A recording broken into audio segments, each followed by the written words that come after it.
What is going on, everybody? So welcome to some afternoon baseball live play-by-play between the Yankees and the Astros. So tonight, for this afternoon's ball game, you have Jordan Montgomery going for the Yankees, and you got Christian Javier going for the Astros. So far, let's kind of break up the scoreboard and kind of give you guys the starting lineups for the Yankees and Astros. So DJ LeMahieu leading off for the Yankees. Anthony Rizzo hitting second.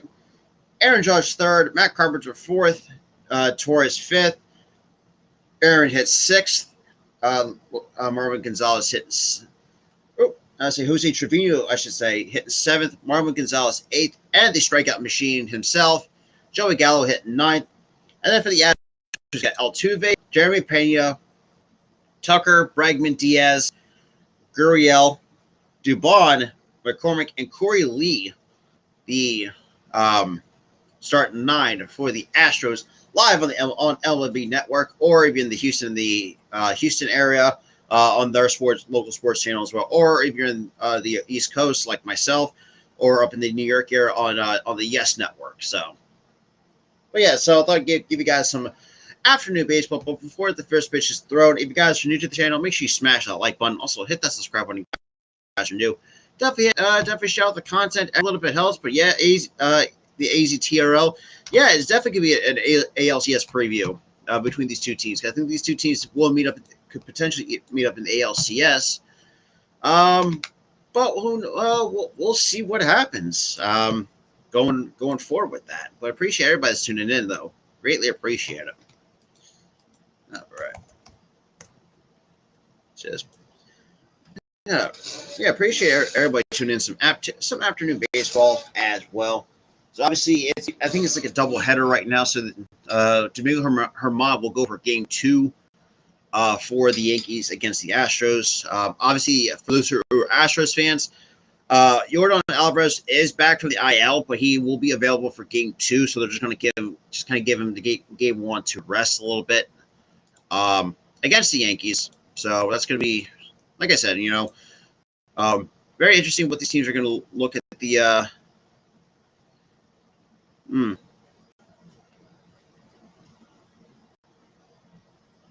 right, but yeah. Okie dokie. All right, just bear with me here. So we're getting ready for the first pitch very soon. I'm coming to you live on the Philly Sports Podcast channel, and live on my Twitch as well. Because for those who are watching from Twitch and all that good stuff. So all my socials is linked down below. So you guys want to come check me out, you're more than welcome to. All right.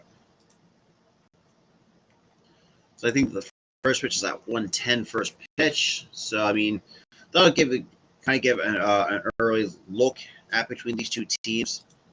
That's wrong tab. Shout out to the two though. Really appreciate it. All right.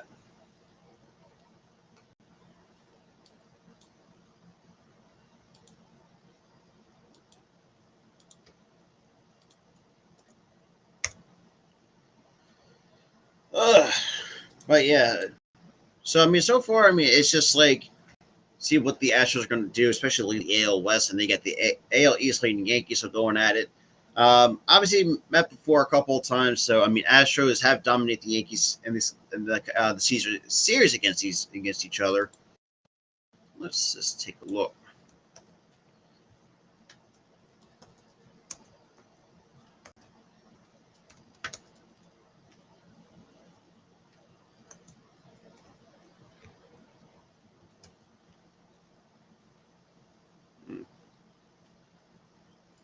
So the Yankees did lose 2-1 on June 30th against the Astros. So I'm pretty sure everybody that's been tuning in. So like I said, the first pitch is about. So now obviously it's live on MLB Network for those who are watching on the out of market games. For the locals, like if you're coming from or like for like Houston or New York, the New York area, you can actually watch on the Yes Network, and obviously in the Houston area, it's probably wherever sports channel with the local sports network is showing. But But absolutely, yeah, absolutely. ALCS preview, and also um, it has they also have has a decent series in the past. So it's a double, yeah, Yankees Astros doubleheader today. So you guys don't want to kind of want to miss out on that. But yeah, so I mean, shout out to the five though coming into the stream though. So right now, like I said, we got Jordan Montgomery going for the Yankees and Christian Javier, who for some reason from in some of the hey, good afternoon, Earl, and what up, normal guy? Appreciate you for those who are just tuning in as well. But yeah,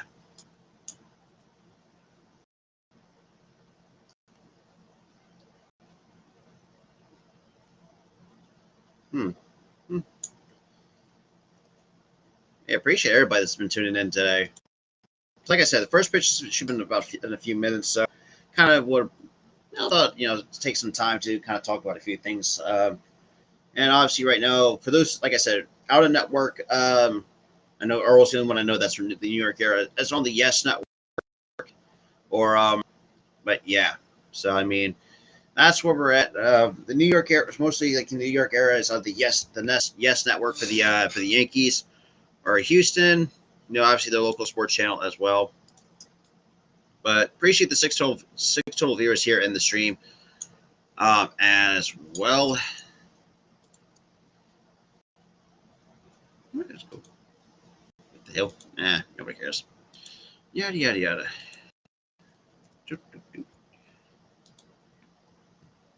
I have not seen AEW Dynamite because I was working, unfortunately. To answer your question, to put it simply, let me just check. I know they're still going with like the warm ups and stuff like that. So, um, hmm,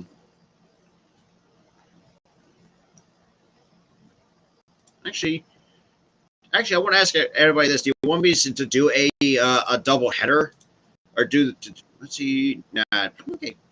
Hopefully that could be in time. Nah, because I got a WNBA game. Um, I was thinking about doing it the Yankees and Astros doubleheader, but I don't think that might work because, like I said, because later tonight at 10 o'clock Eastern time, I will be live. Actually, let me check my actually check my streaming schedule. So 10 o'clock. What's today? Today's Thursday. Is the Indiana Fever taking on the Las Vegas Aces? So I got that coming up later tonight at 10.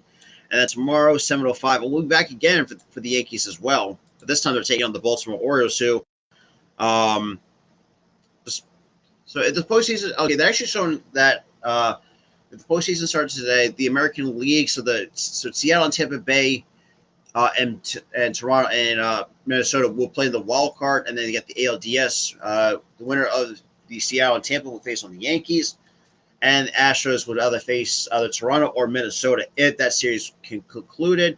Then go through the ALCS and the 2022 World Series. So that's going to be very interesting to see what the postseason picture is going to hold for these two teams. But yeah, I mean, then the fact that we saw this. Hang on a second.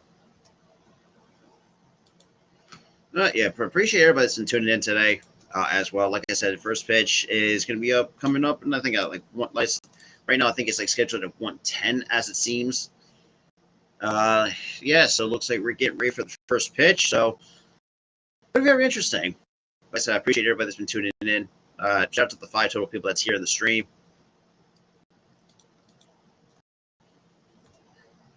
All right. We're getting ready. All right, so we're getting ready for the first pitch. Christian Javier making his 14th start of the year, a 6-5 record, a 3.22 ERA, and 78 in the third innings pitch with 30 walks to 112 strikeouts.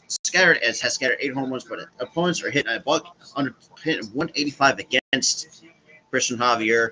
So far, June 25th, obviously for the scouting report, and he has a good fastball, according to their scouting report on Christian Javier. I appreciate everybody though.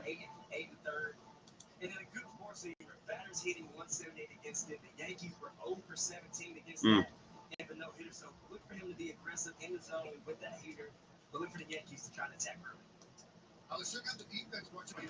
So for the defense for the Astros, you have Alemus in left, Dubon at center, Kyle Tucker in right.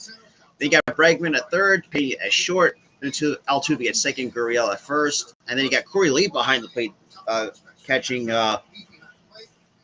Christian Javier for Game 1 of this doubleheader.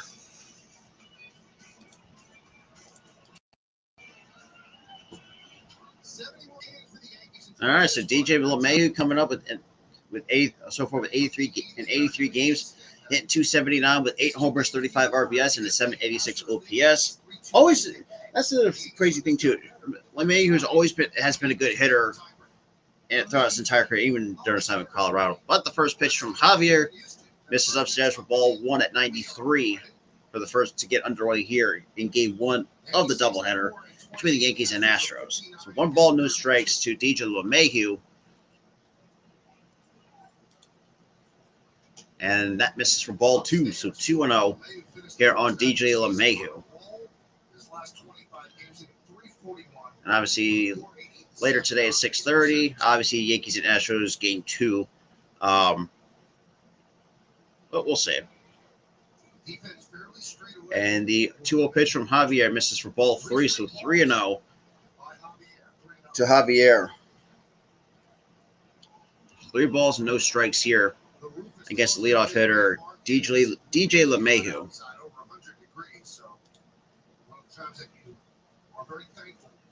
And the 3-0 pitch, and looks like LeMahieu just takes that at 94 right down the middle for strike to get me over strike.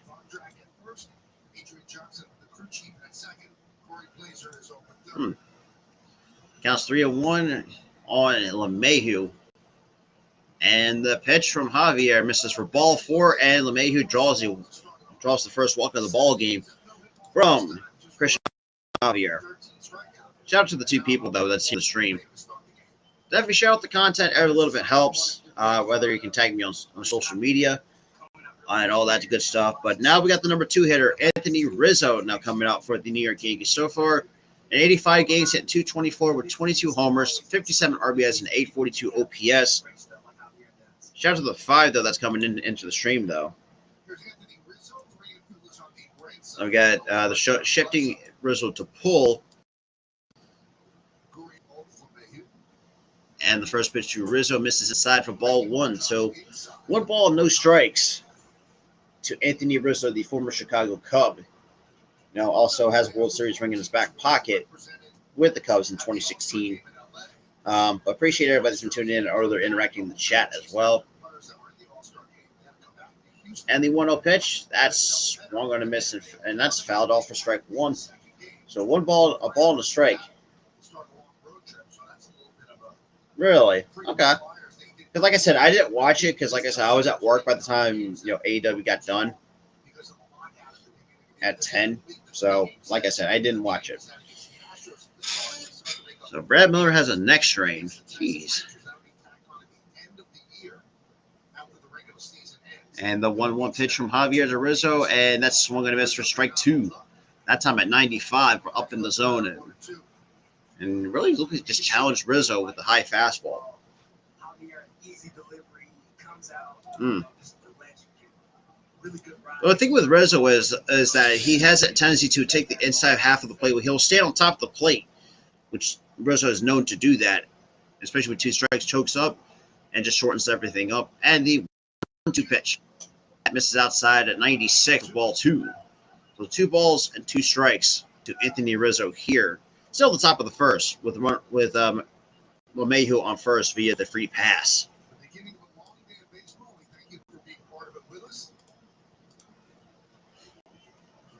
Shout out to the 2 people, though. And the 2-2 pitch.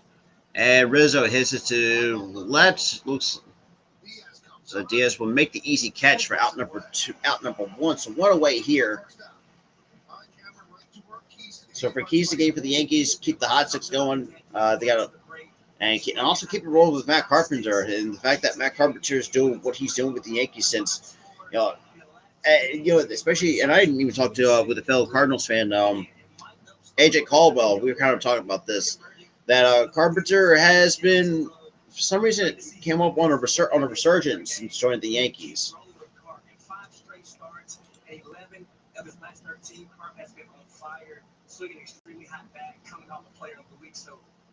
And that's in there for the call strike one.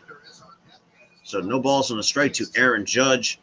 Let's be real, definitely a unanimous for me at my eyes at the AL MVP, hitting 284, 33 homers, 70 RBIs, and a 983 OPS for the 2022 campaign. And Javier throws over to keep LeMahieu close to first, but and LeMahieu has no problems getting back. 64-28 is the third best record before the All-Star game in team history, and the fifth best record by any team since 1961 when the expansion era began. All right, so no balls on the strike here. And the pitch, that's swung and missed for strike two at 95 up in the zone. So no balls and two strikes to Aaron Judge here. Near the top of the first with one out via the fly ball to Diaz. Shout out to the 5 total people that's coming in, though. Greatly appreciate it. So no balls and 2 strikes here.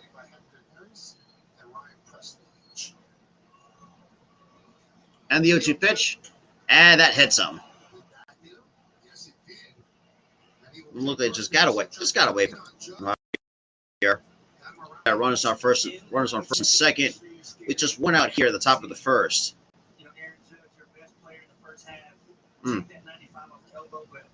That's why those guys wear those pads, and you see how the air struggling with hits command right now early in the zone. So it's a good opportunity for the Yankees to tighten up that zone, look for one pitch, and stay aggressive. So now we got Matt Carpenter, the number 4 hitter, now coming up with runners on first and second, less than 2 outs here at the top of the first. After Javier's struggling to find the command. But other MLB news, so Dallas Keuchel gets DFA'd by the Arizona Diamondbacks. And that first pitch misses outside to Matt Carpenter for ball 1. So 1 ball, no strikes to Matt Carpenter. So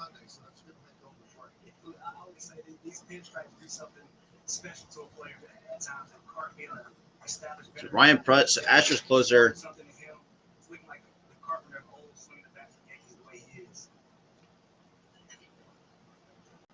And that misses outside for ball 2. For how high he's been in his starts, he's at 21 starts. He has 34 ribbies and 79 at-bats. I mean, you extrapolate that over a full season, that's pretty matching. That was Josh Miller. Pitching coach goes out and wants to settle down out here. Matt Carpenter leads at-bat for RBI in the major leagues at 2.32. Then you got Jose Ramirez at 4.40. Pete Alonso at 4.41. And then Yordan Alvarez at 4.47. So that's your top 4 with at-bats per RBI leaders for the MLB season. A huge shout out to the 6 total people that's here in the stream right now. Greatly appreciate you guys tuning in. But yeah, so game 2, for those who are on the East, it's at 6:40 Eastern time. For those on the West, obviously 3:40 as well. He had not started the previous 5 games between the Astros and the first 2-0 pitch, and that's in there for the call strike 1 to Matt Carpenter. Obviously, Herman making the season debut, obviously missing with a shoulder problem, a shoulder injury at the start of the year. So really took a good chunk of missing some significant amount of time. But still, it literally still didn't hurt the Yankees out of the way. So that's just me. And here comes a 2-1 pitch. And Carpenter fouls that back at 94 to even the count, 2 balls and 2 strikes.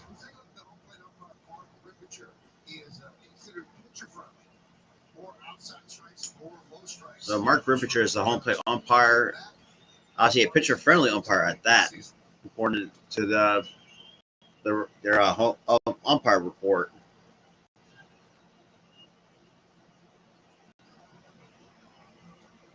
Count even 2 balls and 2 strikes. And the 2-2 pitch. And good swing on a 95-mile-an-hour fastball. To stay alive in the count goes Matt Carpenter. Seasons Hmm. that were better. 1998's team was 61-20. They won the World Series. 1939 Yankees were 53-22. They went on to win the World Series.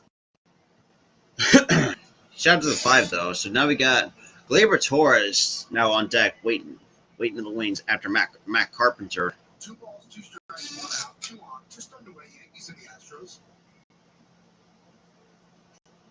And here comes the 2-2 pitch.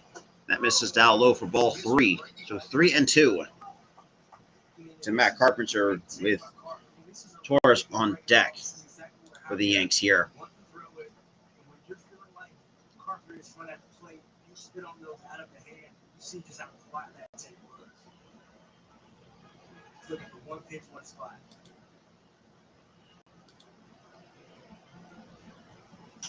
And Carpenter hits it to center. Looks like Dubon makes the catch for out number 2. So you got 2 outs here. So back-to-back flyouts from Rizzo and Carpenter for the first two outs here in the ball game.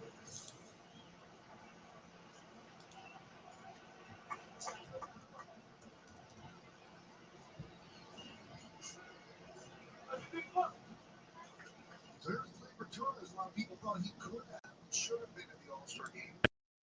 We got Gleyber Torres with 2 outs here. 13 homers and 41 ribbies. And the first pitch to Torres, that's fouled back for strike 1. Looking off an 81 mile an hour slider. You know, after the Yankees had a first half like they had, I'm gonna be honest with you, Michael. Players like Gleyber Torres, they take that personally. They don't get the calls for All-Star game after, being in the situation that he was in earlier, trying to figure out. As Eagle Duran gets called up and replaced to replace Brad Miller for the Texas Rangers. And the 0-1 pitch. And Torres hits to shallow right. Tucker into foul territory and will make the catch against the netting for out number 3. So, and gets his glove caught in the net, and that will do it for the Astros here in the top, or the Yankees here at the top of the first. To the bottom of the first we go. Still going into the bottom of the first scoreless. Appreciate everybody though.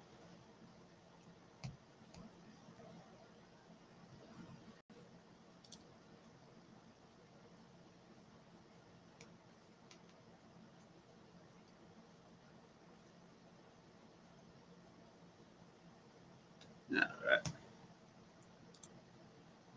Shout out to the 4 total people that's here though. Really appreciate it. So now we're going to. So obviously you've got Altuve leading off, going shortstop, Jeremy Payton hitting second, and then Kyle Tucker hitting third. So that's your scheduled hitters so far for the bottom of this for the Houston Astros. But they got Luis Garcia going for game 2. Obviously, he has a good ERA at 2.25 on the road. Hey, good afternoon, YTC Productions. Greatly appreciate you tuning in as well. Greatly appreciate it. Appreciate everybody. Appreciate everybody.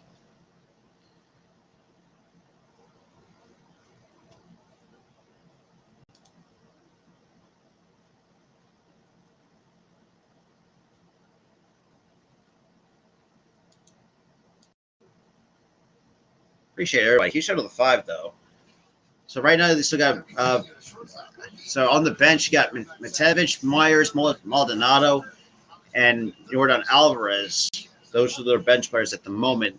Like I said, you got Altuve leading off, Payne hitting second, Tucker third, Bregman fourth, Diaz fifth, Gurriel sixth, Dubon seventh, McCormick eighth, and Corey Lee hitting ninth, and then taking on. You hosting this? Yeah, that makes sense for me. Like, trust me, yeah.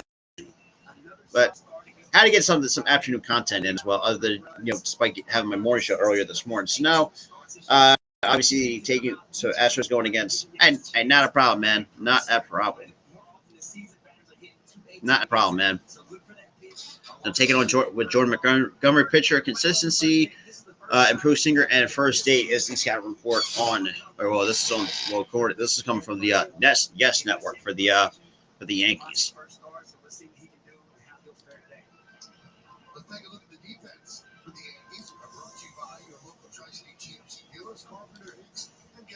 And they got Jose Trevino behind the plate catching Jordan Montgomery. And then obviously you got Domingo Herman making his season debut later in the evening at 6:30. So obviously, like I said, missing most of the season with shoulder problems. And the first pitch from Montgomery, that's on the outside corner for the call. Strike once. No balls in the strike at 92 to start with the first. To start the bottom half of the first, and for the Yankees on defense. And obviously, Altuve hit 275, 17 homers, 33 RBIs, and an 886 OPS. And the 0-1 pitch to Altuve misses a bit outside for ball to even the count of ball and ball and a strike to Jose Altuve here in the bottom of the first.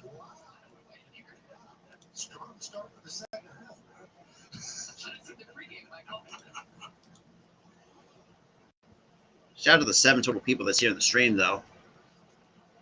And the 1-1 pitch from Montgomery, and that's a bunt attempt by Altuve, and that's a beauty.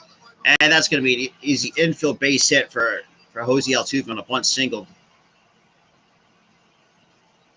Okay.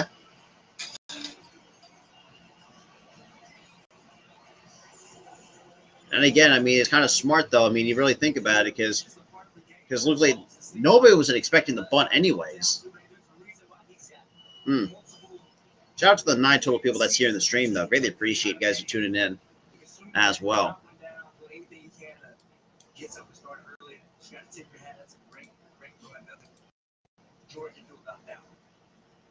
What's good, Death Grace Kid? What is up?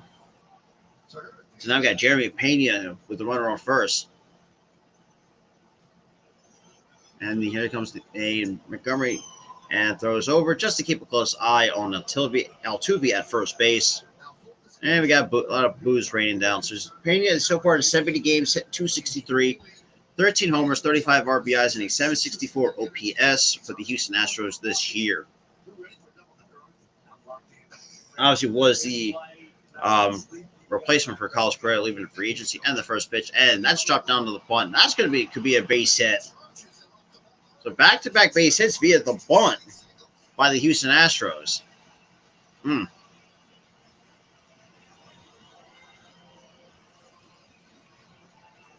right.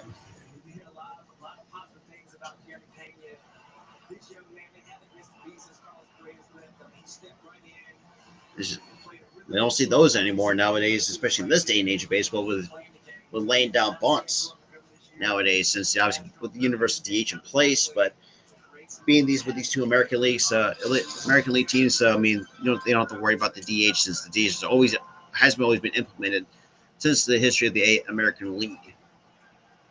So now we got Kyle Tucker, also another first-time All-Star for the Houston Astros. Now coming up with runners for first and second with nobody out here against Jordan Montgomery. All right, takes a couple peeks and delivers the first pitch and swung and a miss for strike 1 at 93 on that sinker by Jordan Montgomery. So no balls in the strike here. So Kyle Tucker in 85 games right now, game 86, hitting 252. So hitting 252, 18 homers, 62 RBIs, and an 819 OPS. Yeah, they do. I absolutely definitely agree with that for sure. And takes a few peeks and delivers the 0-1 pitch. That's swing and miss for strike 2. So no balls and 2 strikes to Kyle Tucker here in the bottom of the first, with runners on first and second. Obviously, the induction ceremony will be, wow, surprisingly, they hold it. FIBA induction ceremony? Wow, that's crazy. So it'll be Sunday, 11 a.m. on MLB Network, for those who want to pay attention to that. And the 0-2 pitch from Montgomery, that's chopped foul by Kyle Tucker. Foul off the foot of Kyle Tucker.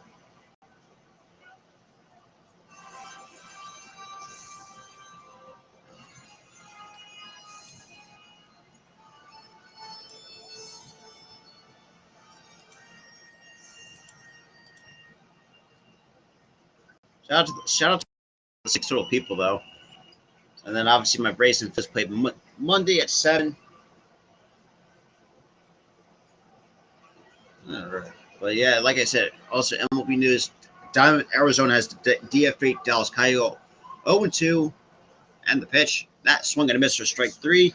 That's the first strikeout for Jordan Montgomery. So 1 away here in the bottom of the first. Look on a good changeup. That's a huge strikeout. A great sequence, a great breaking ball right there. Nothing that Tucker can do. Usually get to a straight scrappy at bat, but Got a little bit on his front foot. I mean, that's what you have to do. And then you see him finish him off with that blackout breaking ball.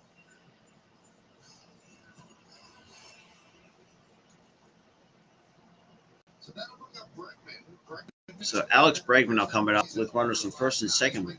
Now 1 out here in the bottom of the first. Hit 238 for the year.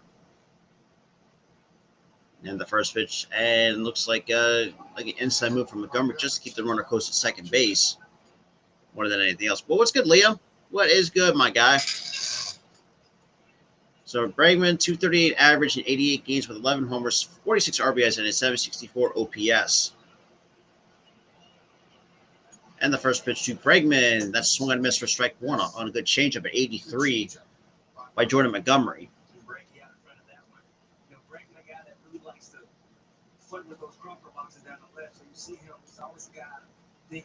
Appreciate everybody tuning in today. Greatly appreciate it.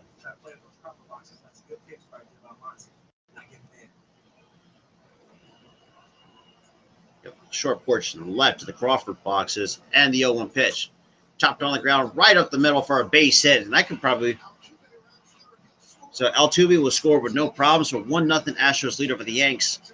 Here, so RBI single, but runner goes basically almost like a hit and run basically. So obviously with that RBI single, Pena goes to third on the play. But shout out to the 8 total people that's here in the stream, but 7 come from the YouTube page. Greatly appreciate it.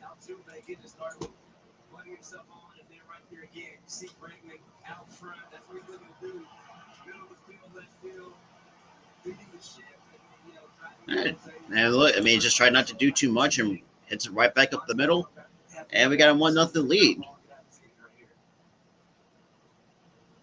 So now we got Lemus Diaz now coming up to the plate.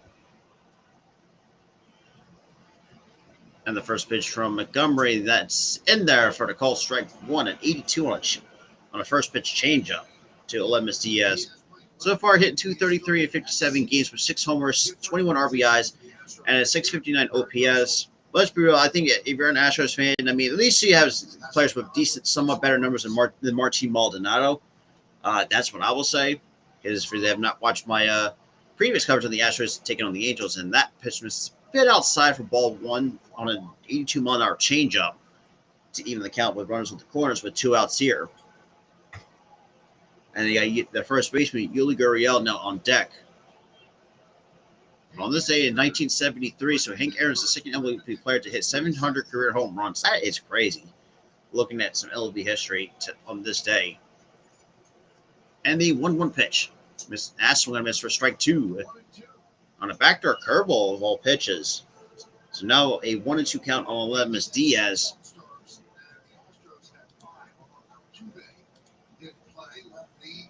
Was hit by a pitch last Thursday, and then Jordan Alvarez, who was just activated before the game, was on the IL with a right hand inflammation. Missed 7 games while out.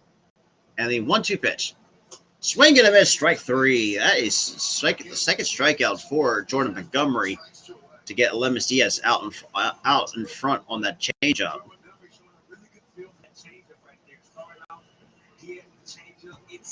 Shout out to the 4, though.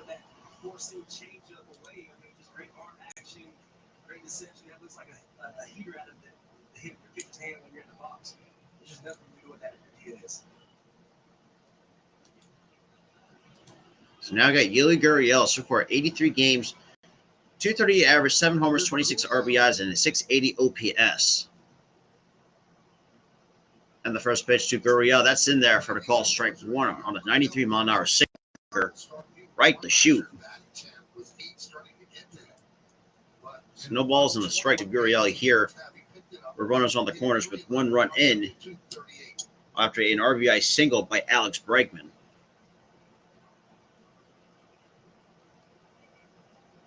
And the 0-1 pitch from Montgomery that misses a bit low for ball to even count 1 ball at 1 strike. to Gurriel here, and still at the bottom of the first, live at Minute Maid Park. I see with the Astros is being led by Dusty Baker as well.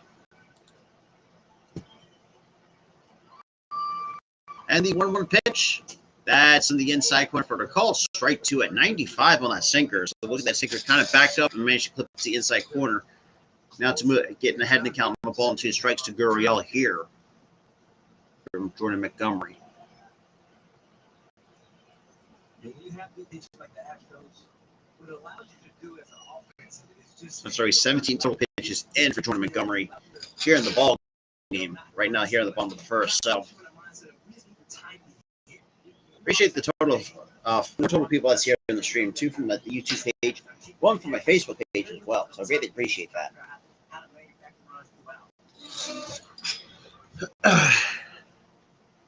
And the 1-2 pitch that skips in the dirt for ball 2. But nobody, so no runners would advance on the pitch in the dirt.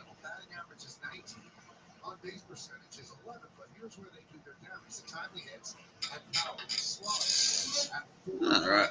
So obviously we got now Dubon now on deck. He shot at the 5 though coming in. Really appreciate some giving you guys some afternoon baseball today. And later, like I said, later tonight we got some WA action, and we got time called here by Jose Trevino. Yankees have a 4-game lead in the loss column over the Astros for the best record in the American League. They have a 3-game lead in the loss column over the Dodgers for the best record in the majors. And the 2-2 pitch. And Gurriel hits it to left center. Looks like Carpenter will make the catch for out number 3. But however the case, after back-to-back bunt singles by Altuve and Pena, and Bregman drives in the first run of the ball game with an RBI single. To the top of the second we go with the Astros up 1-0.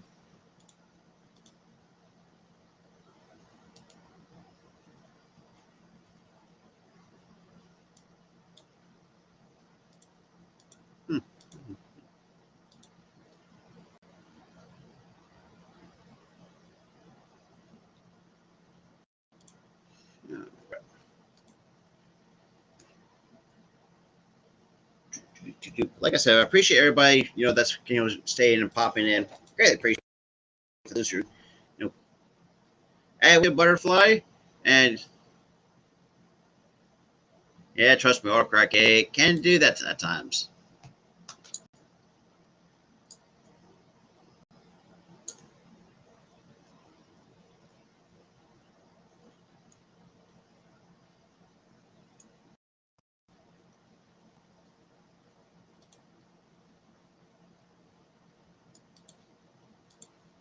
Alrighty. Seems like everybody say we have like a spelling problem.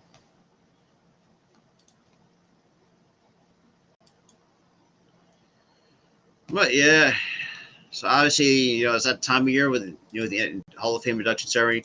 And a little quick reminder: if you have not been to the Hall of Fame, y'all do not know what you're missing. It's an amazing trip to go to Cooperstown. I will say that from firsthand. I've been there twice, obviously, because we actually played a couple of games, high school games when I was in high school. That was back in 2016. I graduated in 2016, but I did that in my junior and my senior season. Played a double day, which is pretty fun though. So we got 1 run on 3 hits for the Astros, no balls, no runs, on no hits for the Yanks. Continue to try to have good quality at bats against Javier, trying to get some runs across the board and put some pressure on this young man. So now we got Aaron Hicks now leading off. So the scheduled hitters for the Yankees so far here at the top of the second: Aaron Hicks, Jose Trevino, and Marwin Gonzalez. So good. Aaron Hicks so far in 79 games, hitting .236, 6 homers, 29 RBIs, and a .713 OPS for the Yankees in 2022.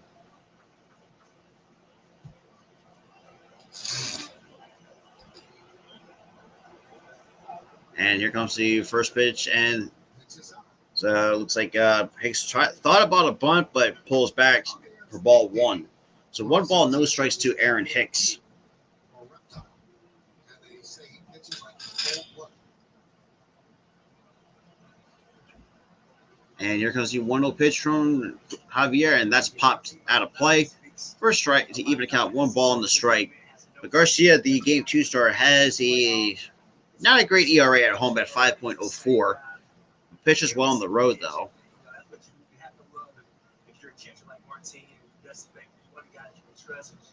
Shout out to the 4 total people that's here in the stream, though. Greatly appreciate it. Those are just tuning in. And the 1-1 pitch misses outside for ball 2. 2-1 to Aaron Hicks. Moved in the rotation after Jacob Ruiz got hurt. But he's been so effective that he's kept the job. So he moved into the rotation in May. So 6 and 5, 3.22 ERA. And they 1-2-1 pitch, and that's swung and miss for strike 2 at 94. Counts out even 2 balls and 2 strikes to Aaron Hicks.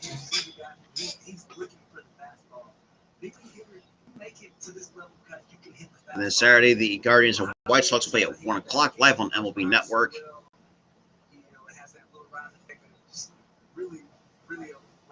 And the 2-2 pitch misses outside 3-2 at 95 from Javier. And then Phillies and Cubs play tomorrow at 7. That's on Apple TV Plus.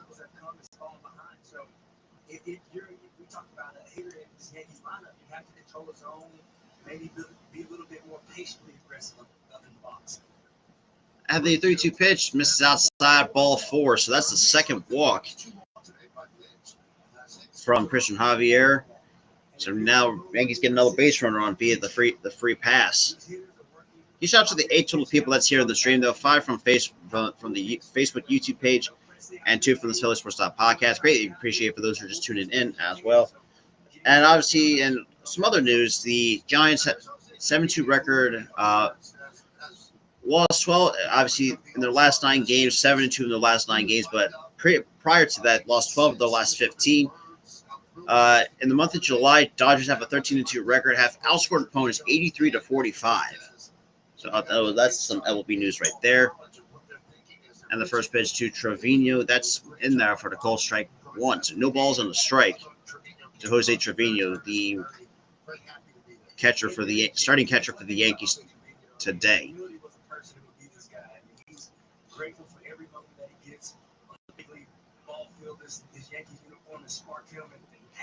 And Hicks will also throw. It gets him back there with no problems. So far, Trevino hit 251 for the year in his first year with the Yankees.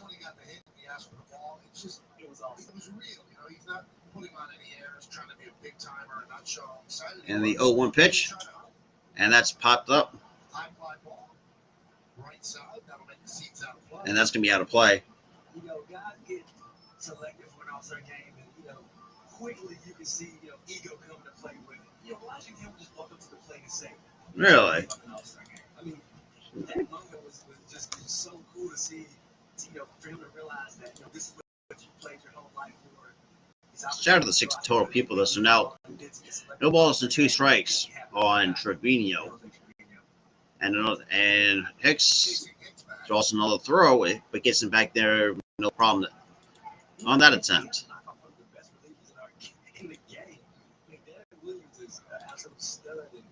He's been taking that for the last few years, and just it's been really impressive to watch the growth process of Trevino.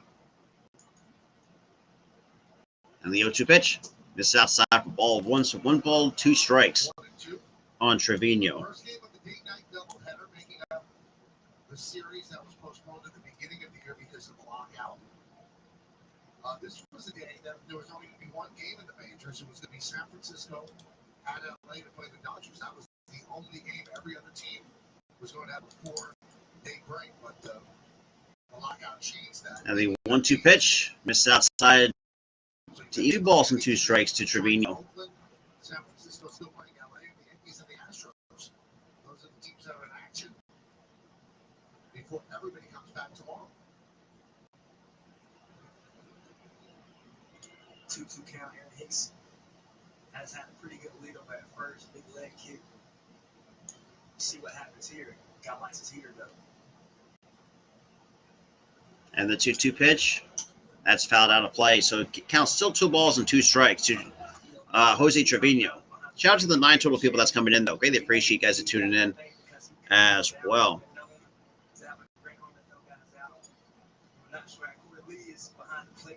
So obviously, Corey Lee is going to be behind the plate today for the Houston Astros. Because let's be real, Austin Ronzell is such a below-average player. I think that's always how he's been for the majority of his career. And the 2-2 pitch. And that's a broken bat, and that's going to be a lineup.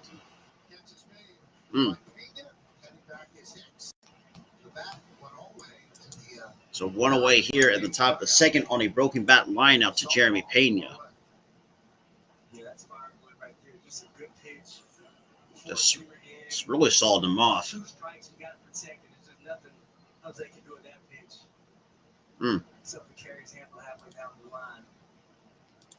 That's crazy. Shout out to the 8 total viewers, though. 4 from Facebook, 3 from YouTube, 1 from Twitch. Greatly appreciate everybody tuning in. So we got Marwin Gonzalez. That's great. The first pitch is in there at 93 for strike 1. So no balls in the strike. To the former Astro and Minnesota Twin, Marwin Gonzalez. So far, 52 games. Hit 234 with 3 homers, 10 RBIs, and a 679 OPS. So somewhat on a below average season for Gonzalez.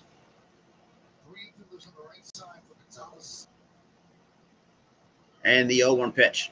So that's swung and missed for strike 2. That time missed on a 94-mile-an-hour fastball from Christian Javier.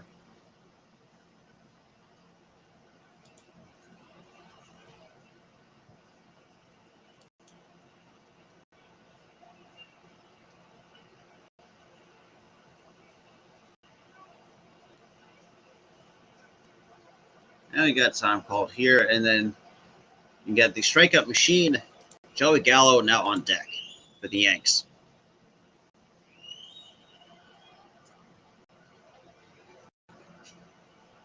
And another throw over just to keep Aaron Hicks close at first. With 2 strikes, Bregman comes in the cutout of third, now moves over where the shortstop would play. So a lot of the left side of the infield is open for Gonzalez hitting from the left side.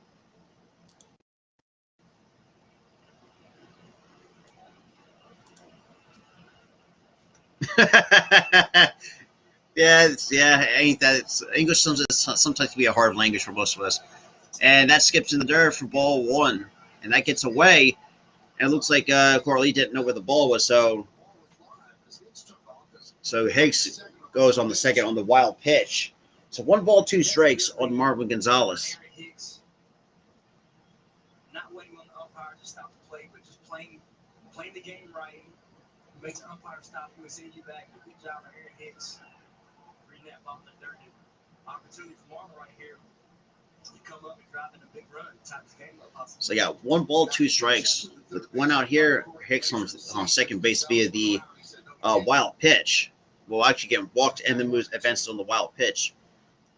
Now we've got Marwin Gonzalez with an opportunity to tie the game up here with the tied run on second base. And the 1-2 pitch. That's swung and missed strike 3. That's the first strikeout for Christian Javier. 2 away here in the top of the second for the Houston Astros defense. It's a good backdoor breaking ball. Electing to go with the knuckle curve, and nothing Marvin can do with that pitch. Just tip your hat, great location, great pitch, good job. Get on the same page, lead behind the plate.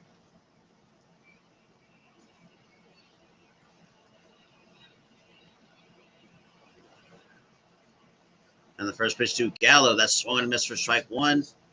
Not surprised. So no balls in the strike to Gallo. 75 games in, hitting a measly 164 average with 11 homers, 23 RBIs, and a 630 OPS. Not great. And the 0-1 pitch. That's the misses on the outside corner for Ian. The count 1 ball and 1 strike. Not gonna lie, I'm surprised he did not swing at that. Because knowing how Joey Gallo is from all the stuff that I've seen on YouTube and stuff like that, clips of him, that the fact he's his phrase swinger, I'm surprised he actually took that pitch.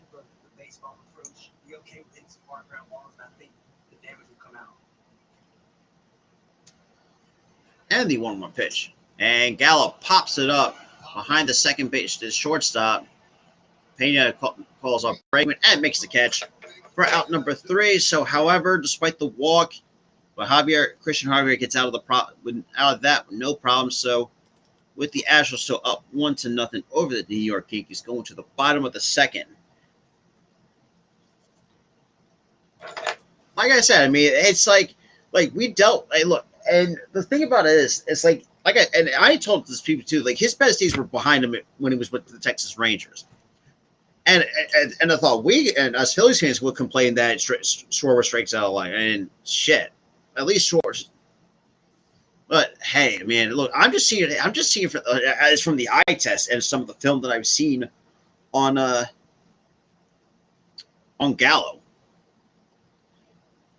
and the fact that I saw like one thing that said, what the Tony, he was like the amount of strikeouts that Gallo has is like more than what Tony Gwynn has in like multiple seasons during his playing days. It's like, yeah, that's a problem.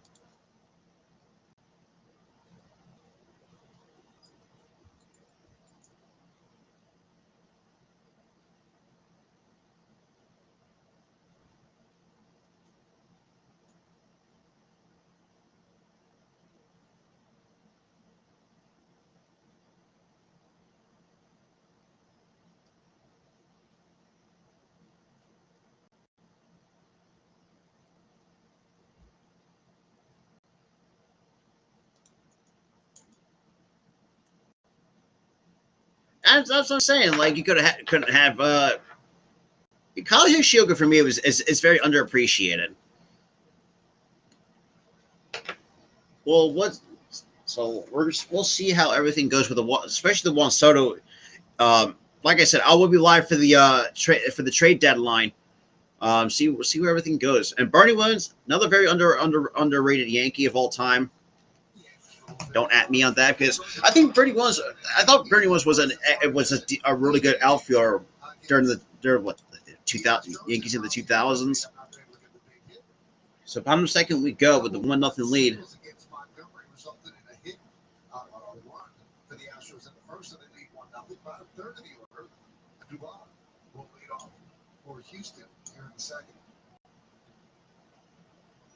And the first pitch misses outside for ball 1 to Mauricio Dubon. Mauricio Dubon, another one of those guys who's not afraid to do anything he can to get on base. So no balls in the strike here. Shout out to the 7 though. And the 1-0 pitch. This is down low for ball 2. So 2-0 to Dubon with McCormick on deck. So we got Dubon, McCormick, and Corey Lee, the scheduled hitters for the Houston Astros.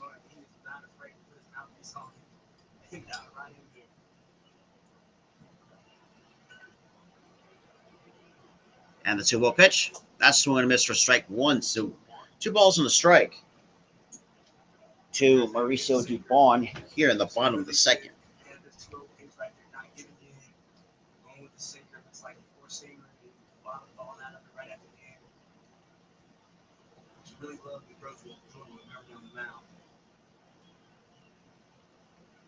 And the 2-1 pitch misses down low for ball 3.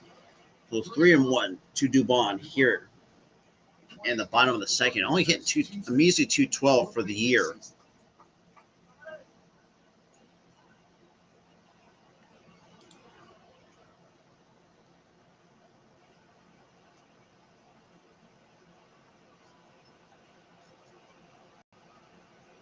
And the 3-1 pitch that misses outside for ball 4, and holds up his swing. So Dubon draws a walk.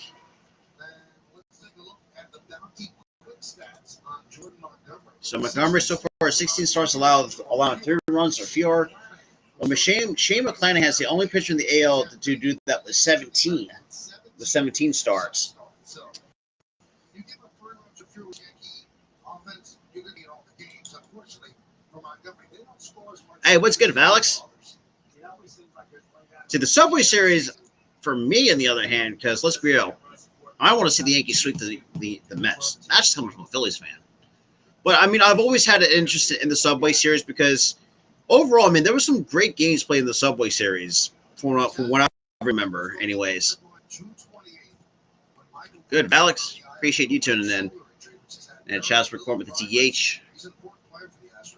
And the first pitch from Montgomery. That's swing and miss for strike 1, so no balls in the strike. To Chas McCormick. And then we got Corey Lee now on deck for the Houston Astros. Shout out to the 8 total viewers here on the stream right now. I greatly appreciate it for those who are just tuning in.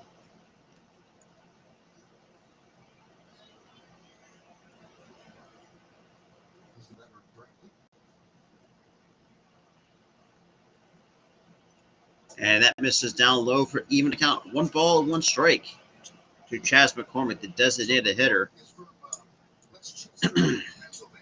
for the Houston Astros. I appreciate everybody tuning in tonight and this afternoon. Hope everybody's having an excellent Thursday afternoon. No matter if you're just in life or just being a sports fan in general. So I hope everybody's having a great afternoon. Ooh, yeah, that the truth. And McCormick, that's going to line it out to right for out number 1. So 1 out here in the bottom of the second. So after Judge will make the line out catch. So no, that was Joey Gallo. My apologies. Now you got Corey Lee. So far, short sample size, 7 games, 250 batting average, no homers, 3 RBIs, and a 641 OPS.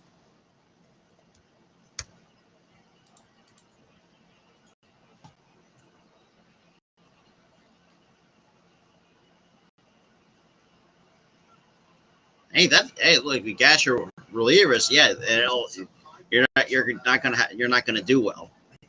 Maybe that's just.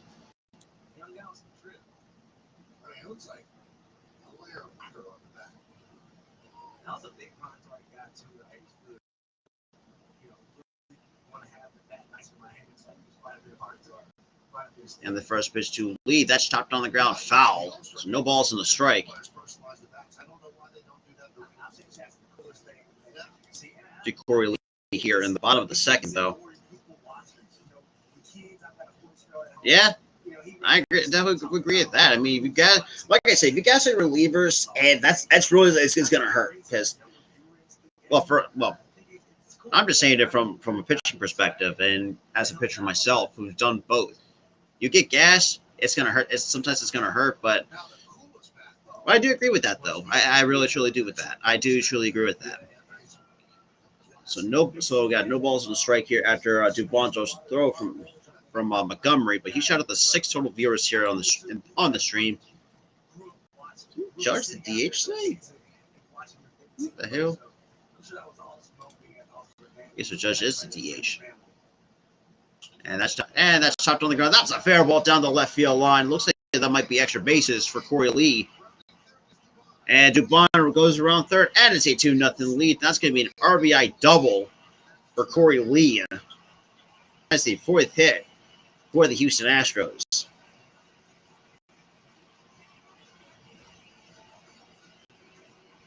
So 2-0 leads the Houston Astros. Like it's just a flat fastball and just gets right on top of it and just smokes it by LeMahieu.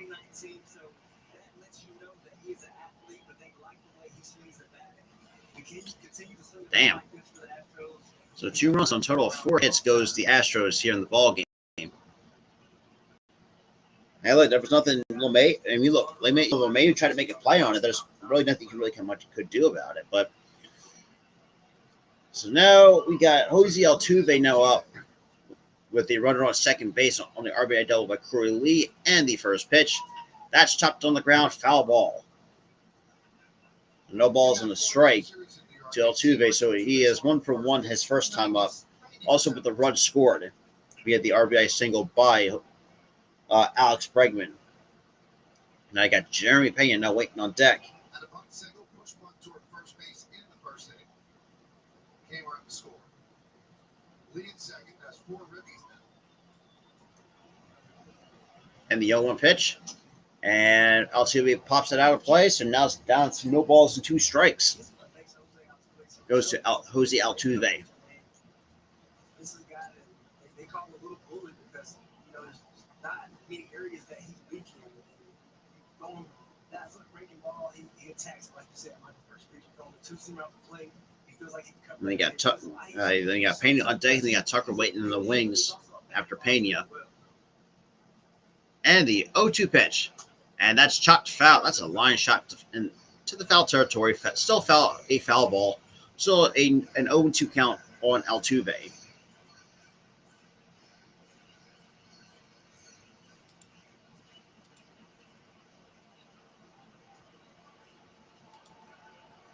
No balls and 2 strikes here to Altuve. So far, that was the 32nd pitch from Montgomery after 2 runs come across so far in the first inning and 2/3. And the 0-2 pitch, that's chopped foul. Still no balls and 2 strikes goes Jose Altuve.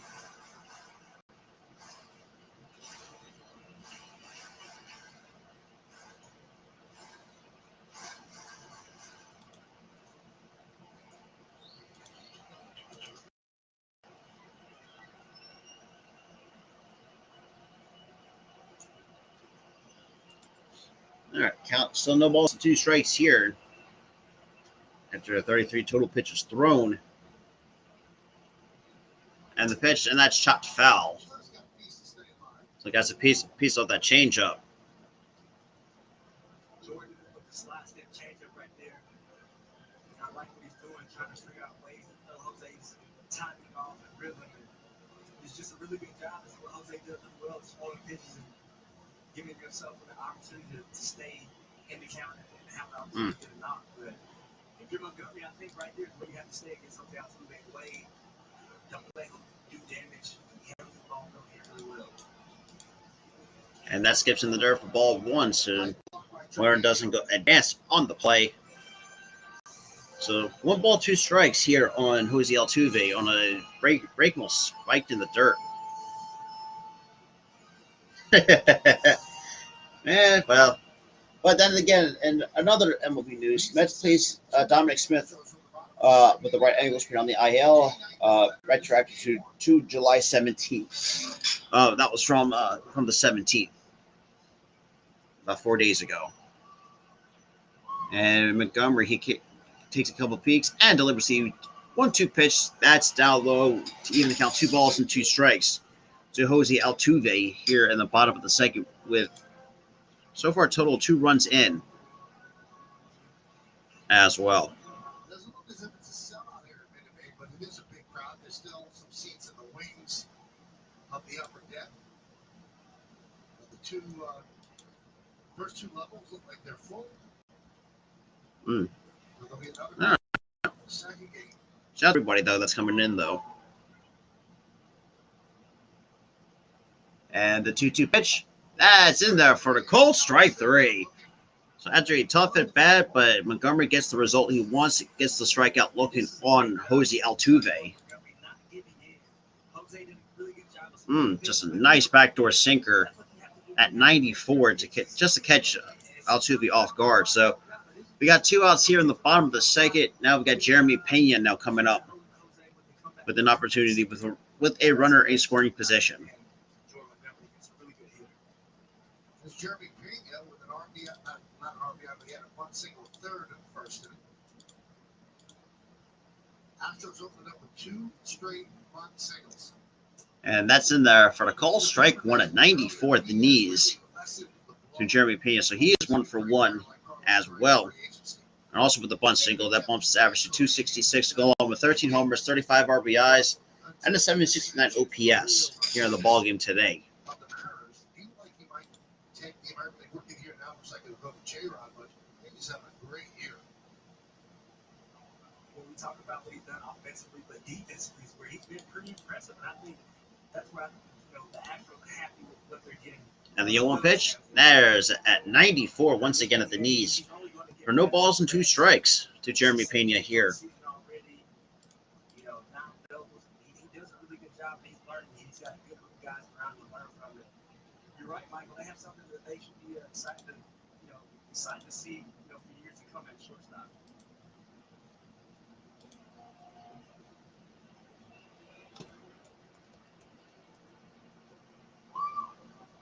And takes a few peeks and delivers the 0-2 pitch. Swing and a miss, strike 3. So that's 4 strikeouts for Jordan Montgomery. Well, despite giving up total 2 runs, but the Astros are now up 2-0, going to the top of the third against Jordan Montgomery and the New York Yankees. Shout out to the 7 total viewers here in the stream, though. Really appreciate it.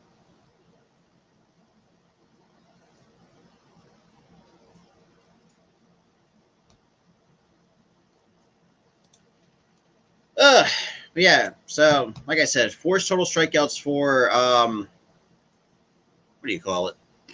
For Jordan Montgomery, but still, I thought, despite giving up 2 runs, it actually looks like Montgomery's actually pitched pretty well. Hey, what's good, normal guy? Appreciate you tuning in as well.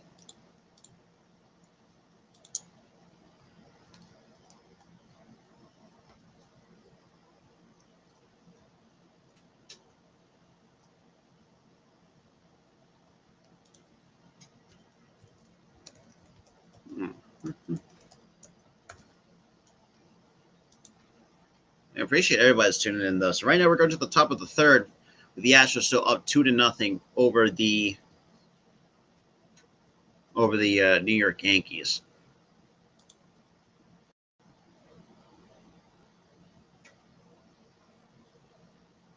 Yeah, so.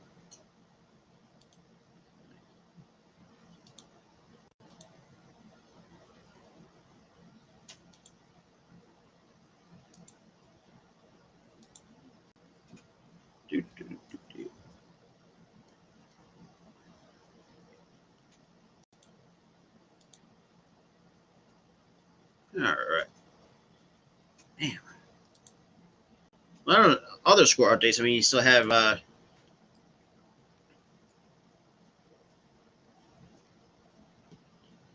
So obviously Jeremy Pena, also part of that Rookie of the Year conversation. I still feel like Julio J. Rod's going to definitely take that.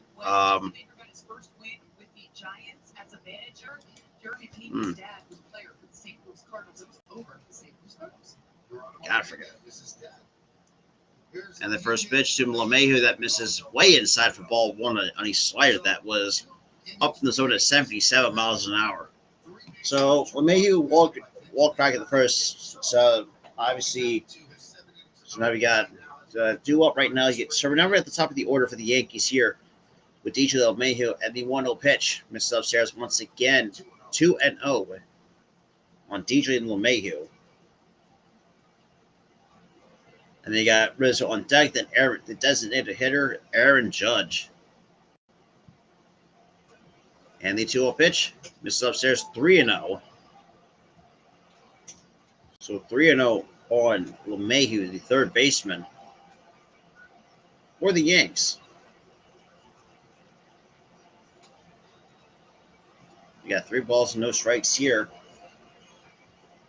with Javier with the 2-0 lead over the Yankees. And the 3-0 pitch, that's in there for a call strike 1 at 93, but now it's 3-1, still in favor of DJ LeMahieu.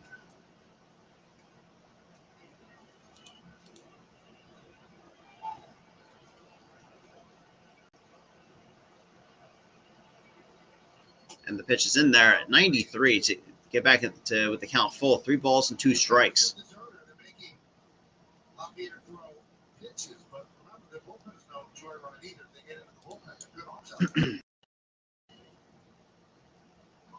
And the pitch misses up and in for ball 4. So that's the second walk to DJ LeMahieu. here in the ball game.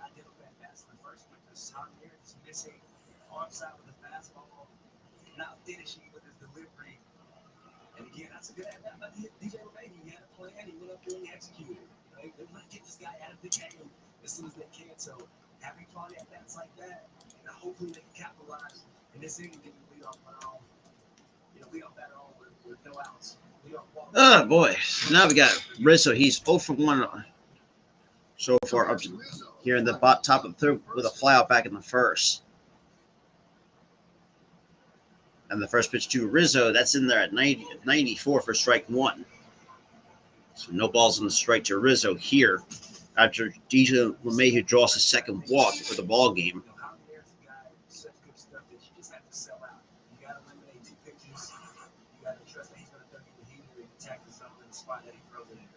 And the 0-1 pitch. And that is a base hit for Anthony Rizzo. That could probably move. And DJ LeMahieu will put the brakes on, so that's going to be the first hit for the New York Yankees here in the top of the third, compared to the 2 runs with 4 hits for the Astros here in the top of the third. And now we got Aaron Judge now coming up with an opportunity to, with the tying run on second on first base. Just a good piece of hit by Rizzo just to beat the shift.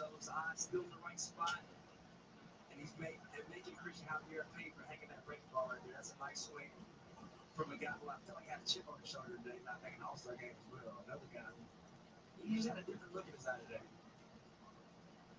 So now we got Aaron Judge. He is also got hit in his first plate appearance. And the first pitch to Judge misses inside for ball 1. So 1 ball, no strikes here to Aaron Judge. 12 batters faced for Javier, just 6 first pitch strikes. Mm. He's at 4 3-ball counts right. Yeah, that'll do it. And Judge, took a healthy hack at the 95-mile-an-hour fastball right down the chute, but fouls that out of play to even the count of ball and the strike. He's making a conscious effort to just continue to pound Aaron Judge in his fastballs, and eventually he's going to try to open up the plate with that breaking ball. But I appreciate, like I said, everybody that's been tuning in this afternoon. And the 1-1 pitch misses inside for ball 2. 2-1 to Aaron Judge. Check out Rizzo right here, Michael. He heard you. He knew what was going on out here. 9 straight innings, no hit for the Yankees. And Rizzo, he's only going to have some fun out there asking for that baseball.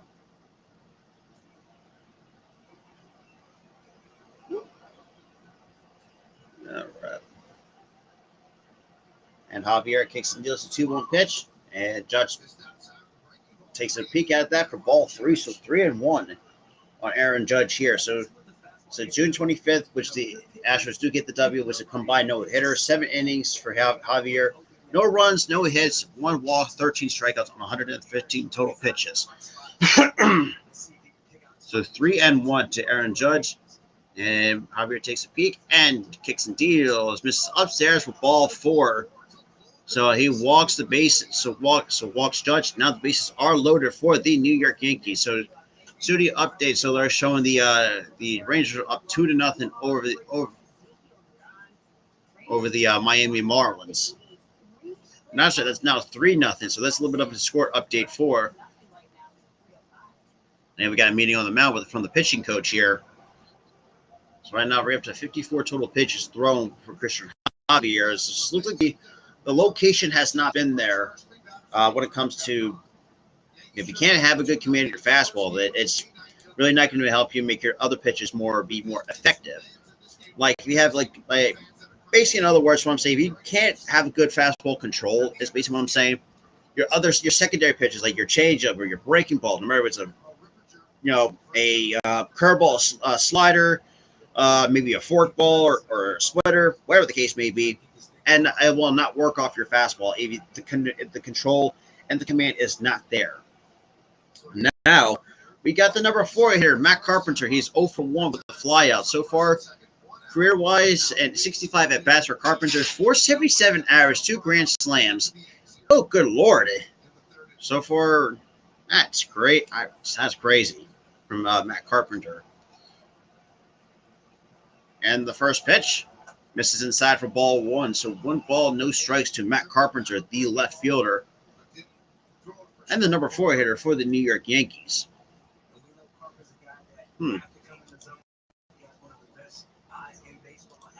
So 1 ball, no strikes here with the bases loaded, with nobody out here in the ball game. And we got bases loaded right now, and takes a breaking ball for strike 1 to even the count. So 1 ball, 1 strike to Matt Carpenter after the judge draws a bases loaded walk, or say walk to get the bases loaded.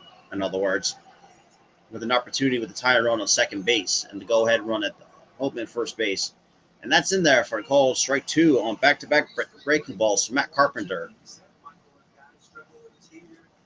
So 1 ball, 2 strikes to Carpenter here. Here in the top of the third. Right now, Javier already up to almost 60 total pitches thrown here, in about 2 2/3 innings pitched so far. And the pitch, this is outside for ball 2. So 2-2 at 95 to even the count to Matt Carpenter.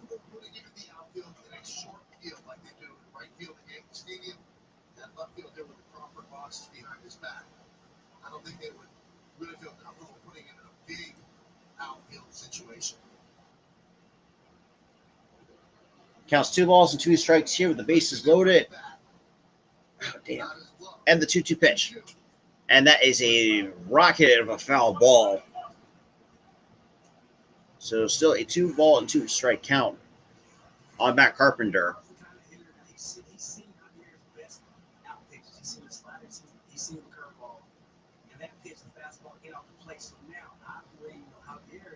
He's got to go with the fastball because if he hangs a breaking ball, I've seen it twice, and I think he's got going to take advantage if he hangs his breaking ball. So here comes pitch number 60 from Javier, and the 2-2 pitch, and that is a line up, and that's going to be an easy double play for you. Damn. And a line out double play. So 2 outs here, but runners on first, tying run on second base. That's really unfortunate for what you want to see. And Judge got hung up, and he got caught too far off the bag. Damn. So now we got Gleyber Torres with an opportunity to at least get 1 run in with only 2 outs here.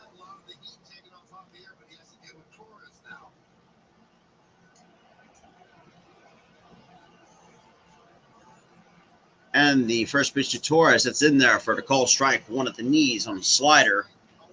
No balls on the strike. And Torres, first time up, fouled out in the first. Dropped down his average to 267 with 14 homers, 41 RBIs, and 806 OPS.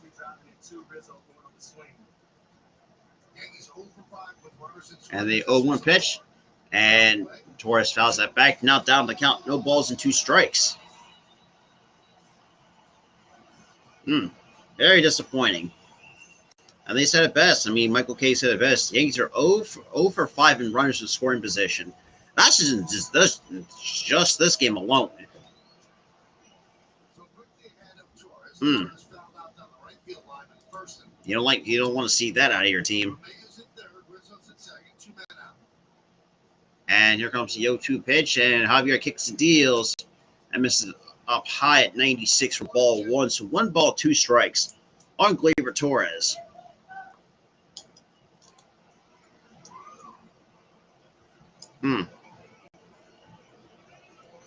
That is really tough to see.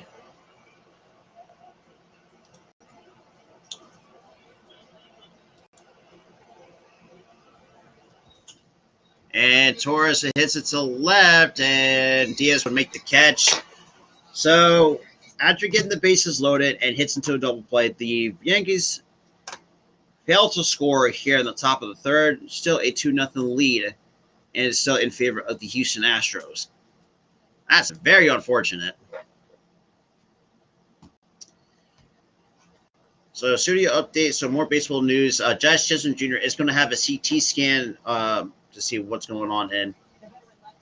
And Dallas Keuchel, like I said earlier, got DFA'd once again by the D-backs because a lot of teams were lighting up Dallas Keuchel.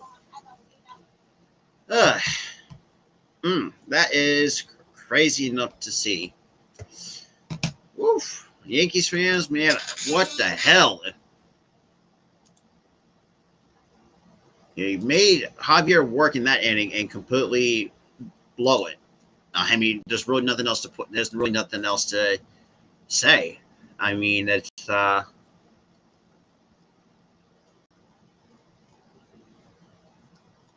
that's crazy.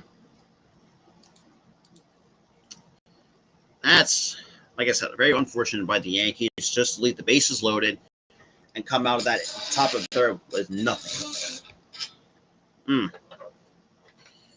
Oh boy, that is, like I said, it's really tough to see how all that went unfolded. Now to the bottom third we go. The Astros still up 2-0.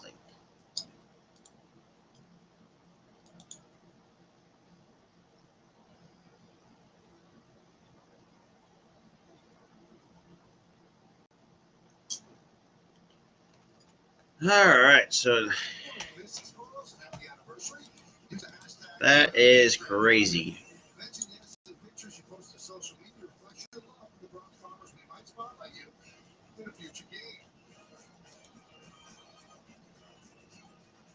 On camera, a bit deflating for the Yankees in the third. Bases loaded, nobody out. They do not score. So now we go to the bottom of the third. You get the leadoff guy on, get the bases loaded. Javier on the road, struggling with those strikes and capitalize. Right now, Butterfly, this is in game 1 and 2 of the doubleheader today. Because game 2 is also at 6:30 or 6:40, I should say. But that first pitch misses inside for ball one to Kyle Tucker. 0 for 1 with the strikeout here in the ball game. So right now, this is game 1 of the series here in Houston at Minute Maid Park in Houston, Texas.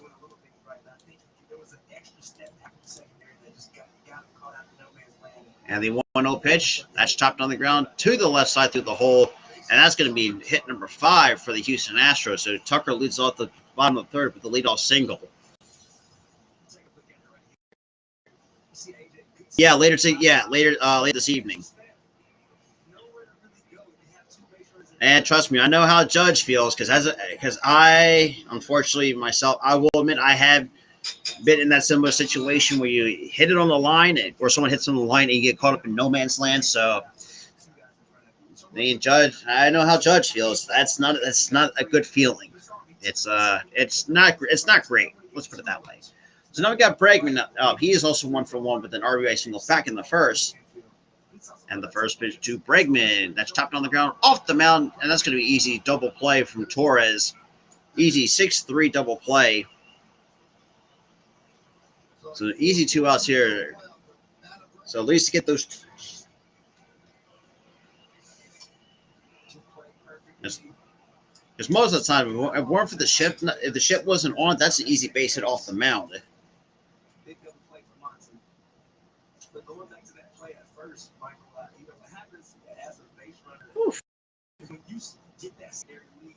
Hey, trust me, I know what it's like to play a doubleheader. Doubleheaders are really not bad, but I like single games a lot more than doubleheaders because. But that's just my thing. But well, they play later today at 6:40 Eastern time. So Aledmys Diaz, he is also 0 for 1 with a strikeout back in the first. Already had a count of ball, no strikes, and the pitch. That's fouled off to even the count of 1 ball, 1 strike to Aledmys Diaz here in the game. I can see why he's got some really good action on that pitch. Yeah, exactly. Doubleheaders are not that bad either. I was considering doing a doubleheader, but I realized too that later at 10 o'clock I have the Aces and Fever game tonight at 10 o'clock. And that pitch misses down low for ball 2 and 1.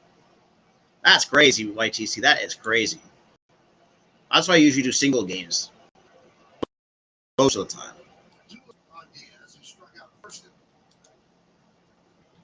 Oof, that's crazy. And the 2-1 pitch. That's swing and miss for strike 2. 2-2.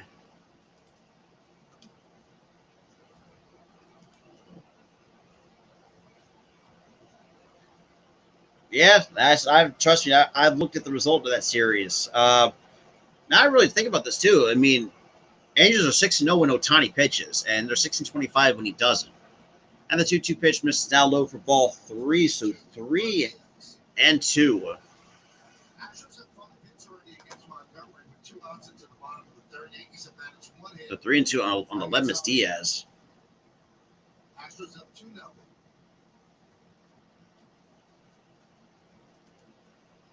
And got time called here before the 3-2 pitch gets delivered.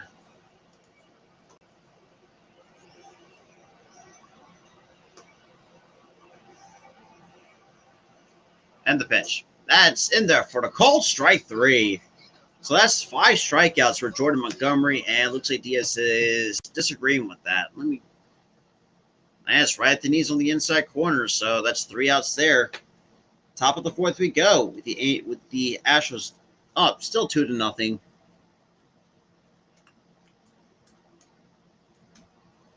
Top 4 we go with a 2-0 lead still over the. Hey, cheers, Steve. Appreciate you tuning in as well.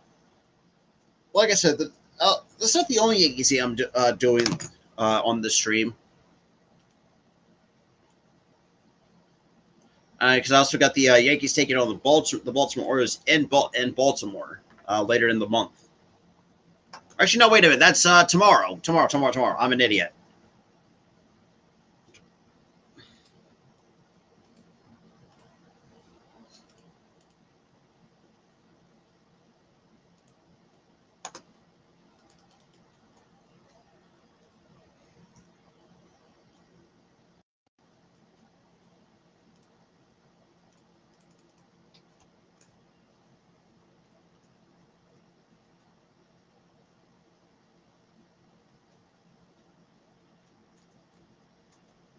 Right.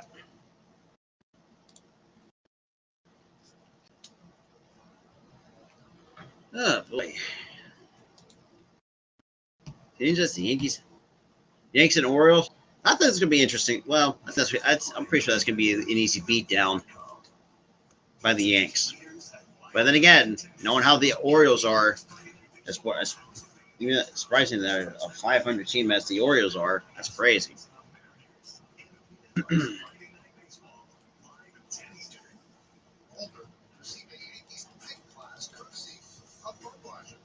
Subway syrup. Hey, not bad.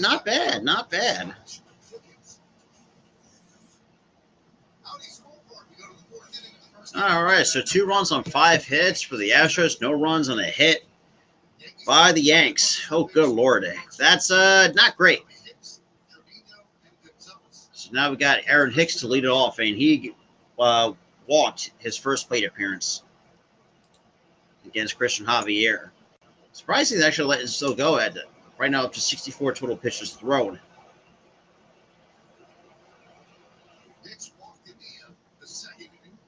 And the first pitch to Hicks misses outside for ball 1, so 1 ball, no strikes.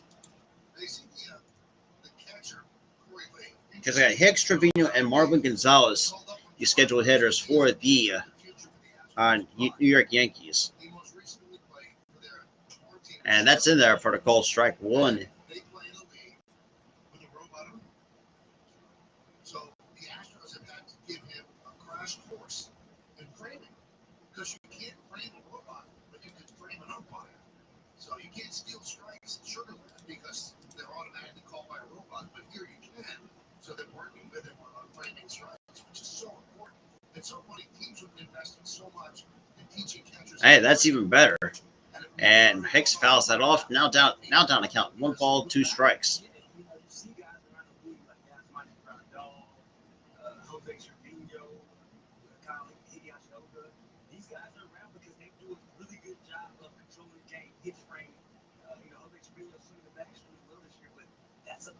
Hey, what's good, Bay Area? What's good? It's good. And Hicks hit to right field, and that's way out of play. So still a 1 ball, 2 strike count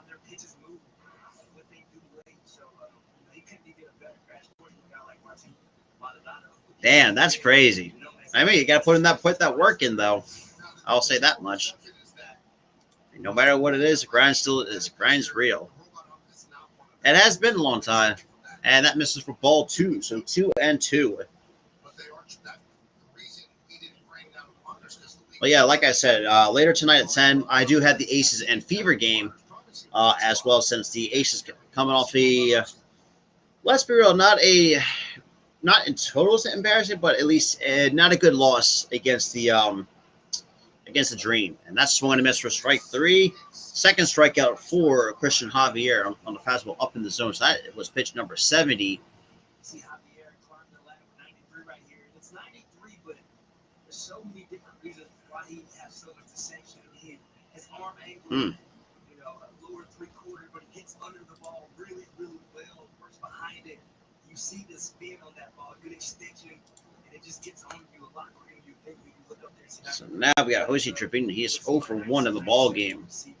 And the first pitch, and fouls that off for strike 1. So no balls and a strike. Hey, trust me, YTC. It's hot in South Jersey as well. This shit's fun. It's not it. Thank God for it. Yeah, tell me about YTC. Sometimes Jersey, and this is the thing too. Jersey can get hot during the summertime, depending on, because right now it was like 90, like 90 plus, give or take, from the temperature outside. Jesus Christ, it is fucking hot. Yeah, so I know how that feels, YTC, being living in Jersey, but during the heat wave, absolutely not going outside. Well, unless if I had to go grocery shopping and whatnot, but that's a different thing.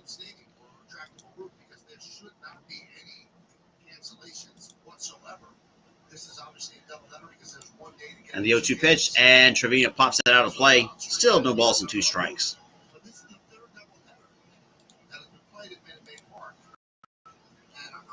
This is also a series where you want to see these guys have 3 fresh games. They have the 1 game set, come back in 2. And the 0-2 pitch, and that's swung and a miss for strike 3. So that's the third strikeout, but back-to-back strikeouts.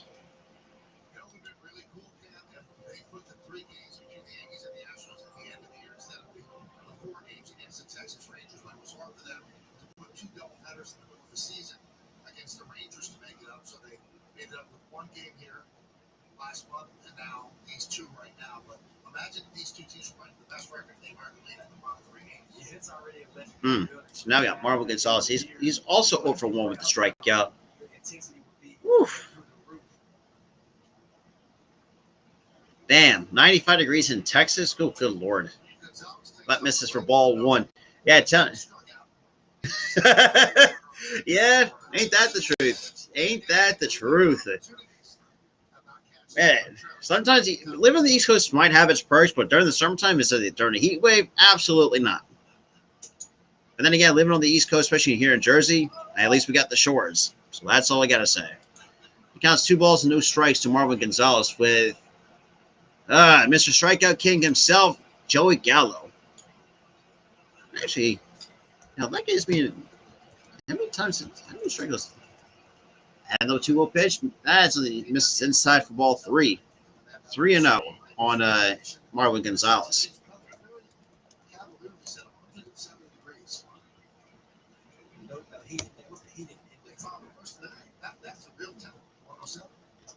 And that's in there. It looks like Gonzalez took the green light. Strikeouts so far this year. So 22. Woo! And that's popped in foul territory. Braveman loses it. That's a foul ball. Damn, another 100 strikeout season for goddamn Gallo. Jesus Christ. Damn. Coney Island in New York. Let's see, that's a crazy part, because for me, I got like Cape May, I got Cape May, Ocean City, Jersey. I got Atlantic City, Wildwood. So yeah, so this sometimes, and the 3-2 pitch, and that is a nice pick by Bregman, and that's going to be out number 3. But the top of the 4th now comes to a close. bottom fourth we go with the Astros still up 2-0. All right.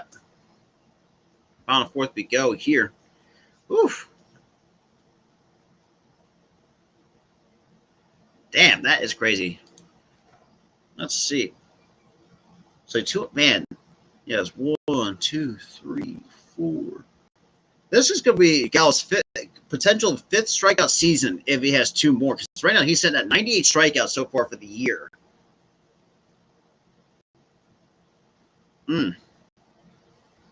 Unbelievable.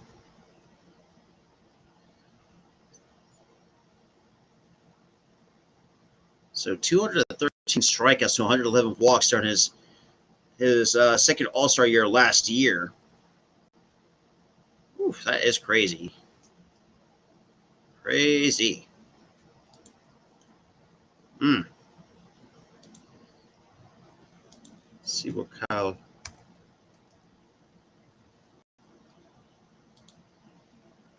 Schwarber on the other hand. Let's see. Wow. Okay. Not great either. Not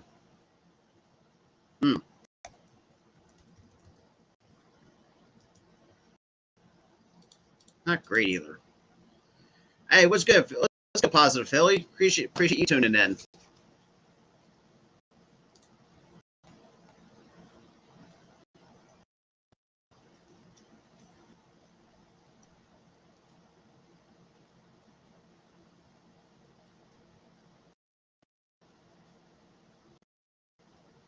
Oh boy.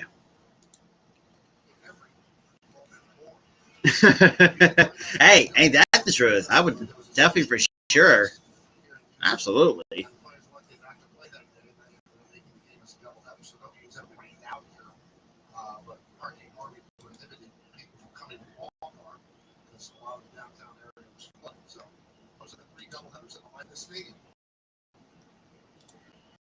All right, so bottom fourth we go with the Astros up. So positive Philly. I DM'd him on Instagram, and that's in there for the call strike 1 to Yuli Gurriel. He's 0 from the lineup. I DM'd him on Instagram. Yeah, I think I waited like a day or two, and he got back to me, and we kind of set up things from there.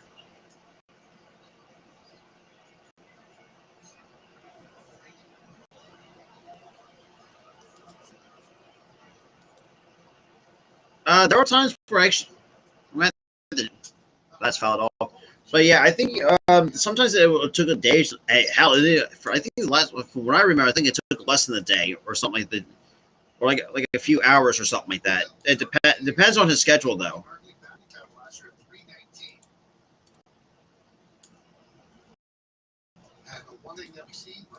That's just how I did it. And Gurriel pops it up into foul territory. Gallo would make the catcher out number 1 here in the bottom of the fourth. So now we got Mauricio Dubon now coming out for the Astros.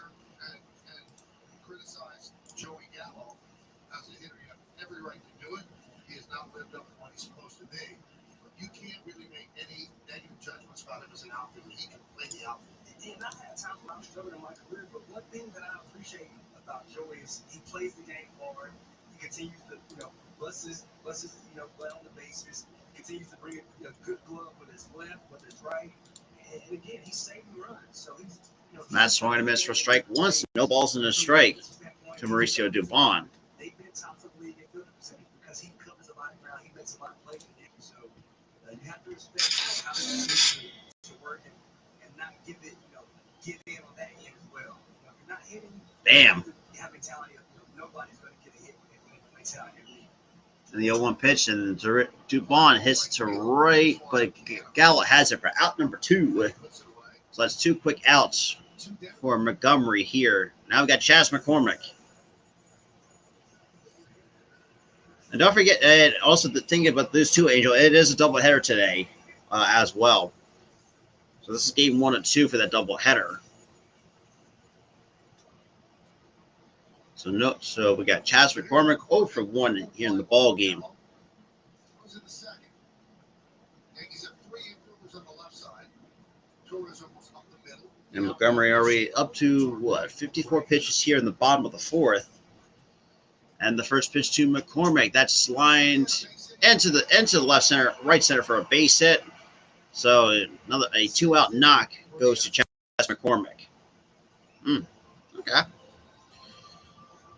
And now we got the number 9 hitter, Corey Lee, now coming up as well. Between the two pitchers is Montgomery's throwing strikes. So 17 batters faced by Javier, just 8 first pitch strikes. Montgomery 17 batters faced, 14 first pitch strikes. That first pitch strike was lined for single. So Montgomery's much more around the plate, but he has given up hits too. While the Yankees just have 1 against Javier. Shout out to the 6 total people that say in here though. Here's Corey Lee. And he is 1 for 1 his first time up. And the first pitch to Lee, and fouls that back for no balls on the strike. After Chas McCormick reaches on a single after Gurriel and Dubon both fly out to Joey Gallo here in this part of the inning.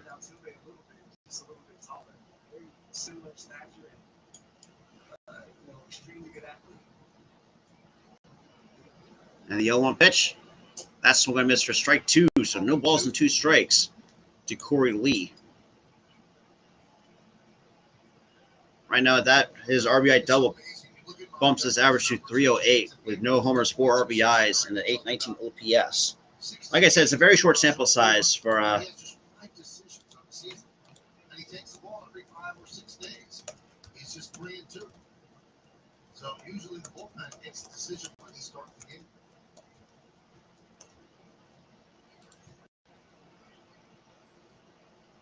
All right, so no balls and 2 strikes here against Lee. And here comes the 0-2 pitch from Montgomery. That's in there for the call, strike 3. So that's strikeout number 6 for Jordan Montgomery. To the top of the 5th we go with an Astros still with a 2-0 lead going over the Yankees.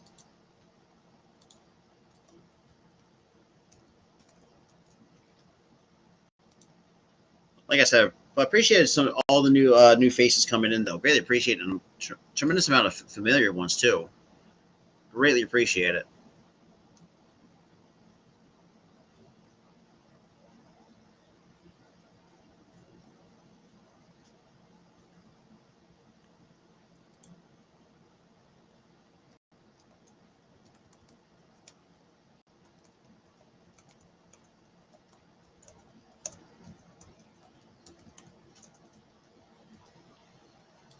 Oh, boy.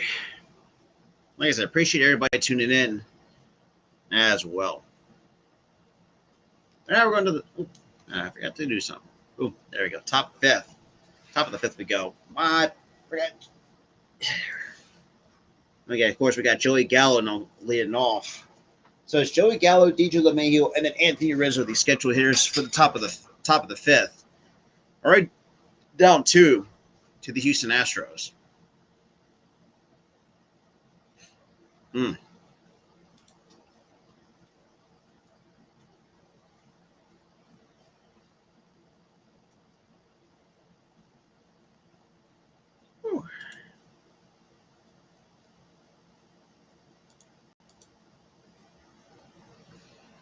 right, so you guys were talking a lot about Jose Trevino, really an enduring figure in that All-Star game being mic'd up. I can't believe that you did not bring up the fact that he has a little bit of style too, Michael. Look at him and his son Josiah matching outfits at the All-Star game. Pretty cool stuff.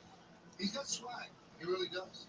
yeah, like I said, I mean, Toronto, as much as I really can't take Toronto seriously, despite the fact that letting go Charlie Montoya, I should say, and just, I don't know. Of course, we now got Joey Gallo now leading off against Christian Javier. So far, up to 80 pitches here in the top of the 5th. It's Gallo, DJ LeMahieu, and then Anthony Rizzo, the scheduled hitters here in the top of the fifth. And the first pitch to Gallo misses upstairs for ball one, so 1 ball, no strikes to Joey Gallo. So Gallo so far 0 for 1 with a pop out back in the second. And the 1-0 pitch, and that's a good swing on it, but fouls it straight back to even count 1 ball, 1 strike. Michael, when you said hip impaired, I was like, did Michael get a hip replacement? No. But about the rotation, so it's going to be Tyone, followed by Cole and Cortez. And the 1-1 pitch, that's swing and miss for strike 2. 1 ball, 2 strikes on Joey Gallo. 1-2 on Gallo as we start the fifth inning here at Minute Maid Park. Yankees have 1 hit in the first 4 innings against Javier. And that misses it outside to even the count, 2 balls and 2 strikes. More so because of the pitching than the hitting. Well, in the 5 previous games that these two teams have played, Yankee batters have hit 093 against Astro pitchers. That number's obviously gone down with just 1 hit. And that misses outside, ball 3, so 3-2 on Joey Gallo. So other scoring updates. So the Texas Rangers are 5 of 5 over the Miami Marlins, going to the bottom of the 5th. And the 3-2 pitch, and Gallo hits it to shallow right. And that's a high fly ball to Kyle Tucker for out number 1.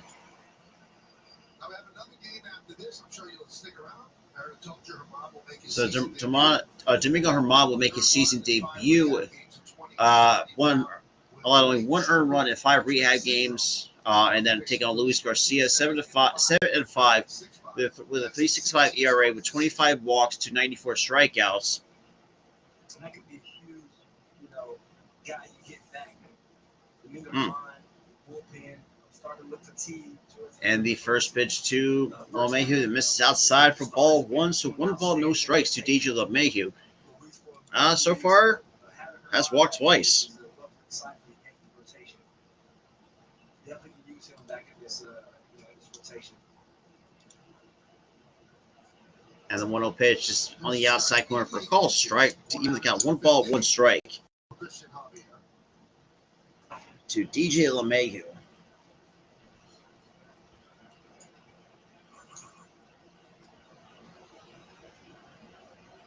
And the 1-1 pitch, that's swung and a miss for strike 2. So 1 ball, 2 strikes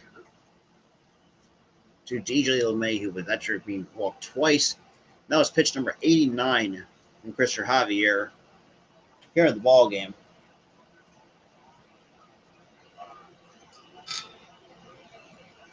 And the 1-2 pitch misses outside, 2-2.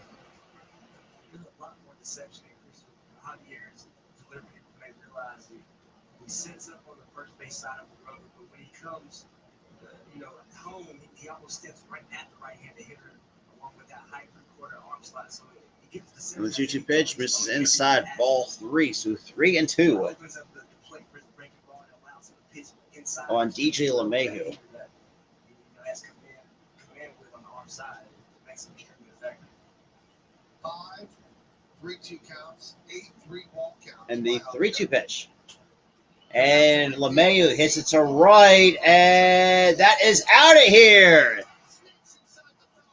And see you later, baseball. Goes a solo shot by DJ LeMahieu. So that's the second hit for the New York Yankees, but it also gives them their first run of the game.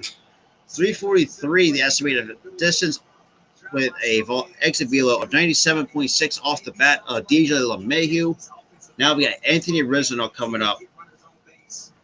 Just knocked down 1 here in the top of the 5th. 2 really good at bats, 2 walks prior to this game.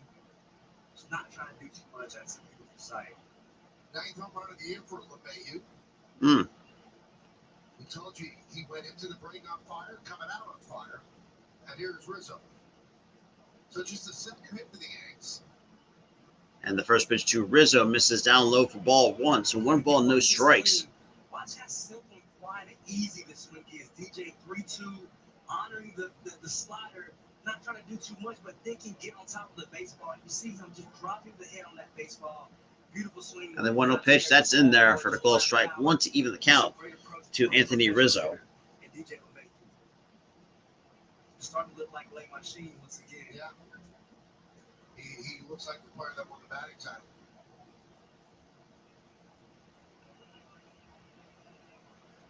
And the 1-1 pitch.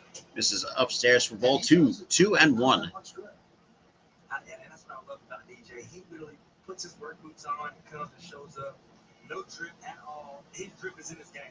And I love that. That's my favorite type of drip. My favorite type of drip is just game time drip. And Rizzo hits it to left center. Looks like Bob would make the catch for out number 2.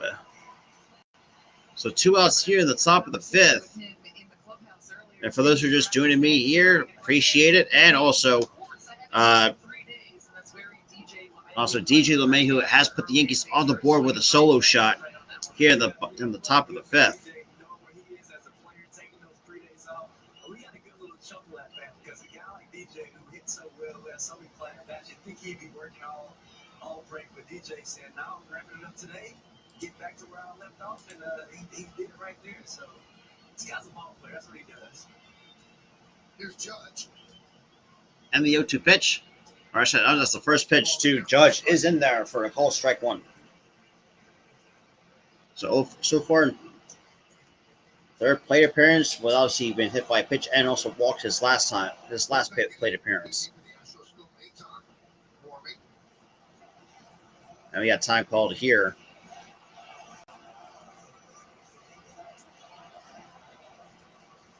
Astro crowd trying to get behind their team. The Yankees finally put more on the scoreboard. It's 2-1. And the 0-1 pitch. And Judge pops it up, and that's going to be out of play for strike 2. No balls, 2 strikes to Aaron Judge. You see Aaron Judge right there, kind of working through his mechanics right there, just kind of underneath the ball. That's what I love about DJ LeMahieu so much. Is he can handle any fastball in the game because he's not trying to lift the baseball. He has that old school approach, down and through a hot finish, and brings backspin. And Judge hits it to center. Right center, and Tucker will make the catch for out number 3. So, however, DJ LeMahieu, despite being their second hit, gets the Yankees on board with their first run of the game. Now the Astros going to the bottom of the 5th, up 1 over the New York Yankees. I'll be right back.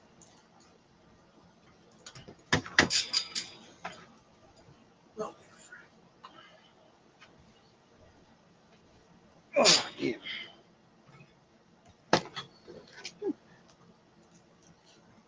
My bad. Yeah, it's kind of getting a little bit dark in my room, though. Yeah.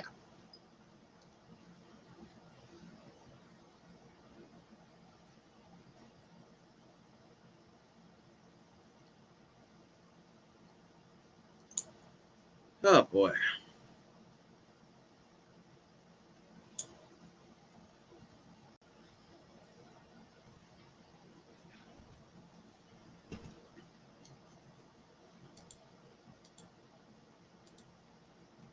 Yeah, huge shout out to the 4 total people that's here in the stream, though. I greatly appreciate that.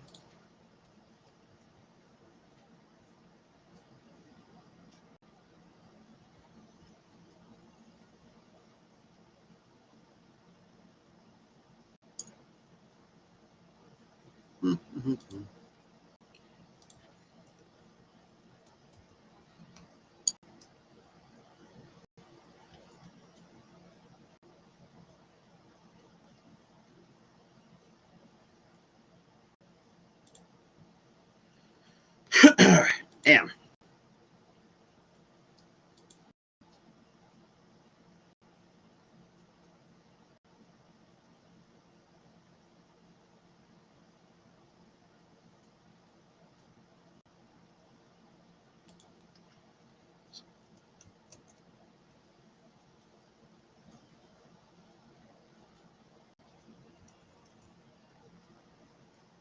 right, so bottom of the fifth we go. One recently. All right. Yeah. Top of the order for the Astros against Montgomery. Montgomery, each of the last 2 innings, has thrown just 9 pitches. So his total is 64.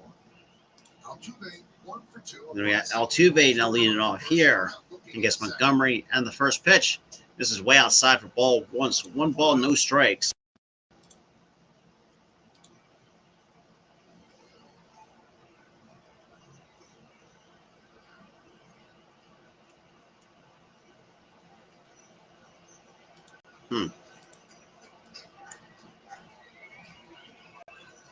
And the 1-0 pitch to Altuve. That's fouled off to even the count. 1 ball, 1 strike here in the ball game.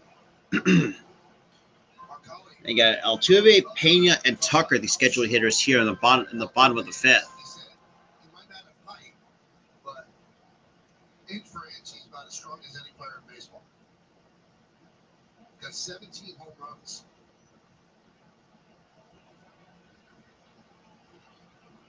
And the 1-1 pitch misses outside for ball 2.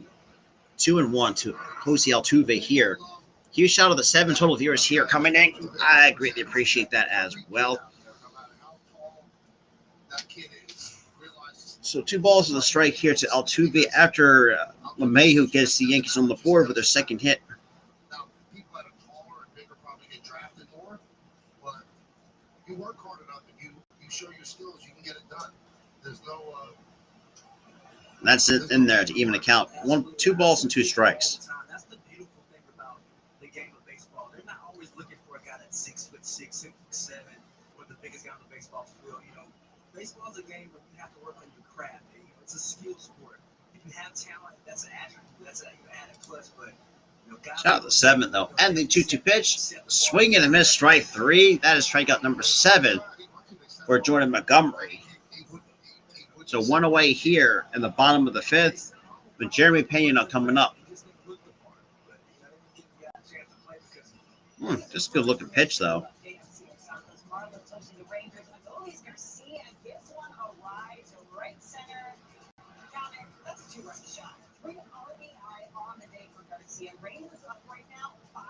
So 5-0 Rangers are up. My age, the story of Phil Rizzuto in the Hall of Fame. He tried out for the Brooklyn Dodgers. And Casey Stengel down with the Dodgers. Last swing and a miss for strike 1, so no balls in the strike 2. Jeremy Pena. But for those who are football fans, so Kyler Murray gets the bag from the Cardinals. So a little bit of some other sports news.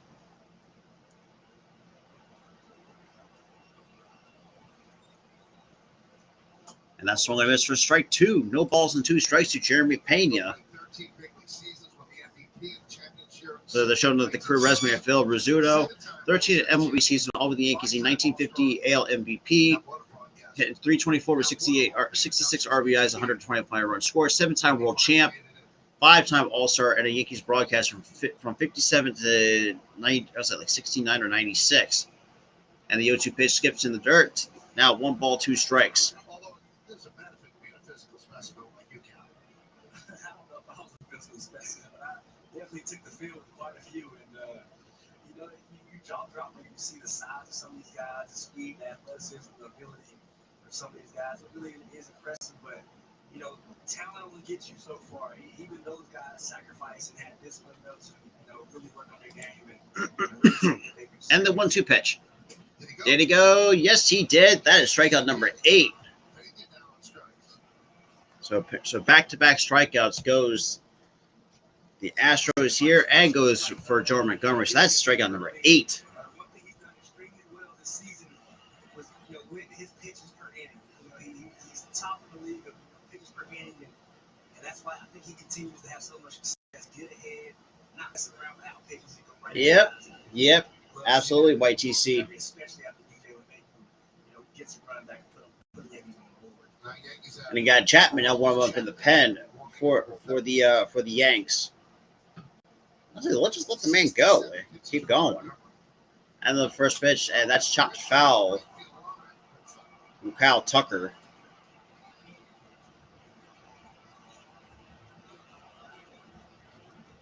A lot of people in baseball really like Kyle. And don't forget, Bay Area, you got a 4-game set against the Dodgers starting today. You know what? Under the radar come from another guy with not a That's going to be just goes interesting to out, watch. spikes on, shows up, no batting gloves, and he's ready to compete. And you love seeing that other guy. He doesn't care about anything but winning and competing. And the 0-1 pitch, and Does not do Tucker held his swing, so 1 ball and counts it even a ball and a strike to Kyle Tucker.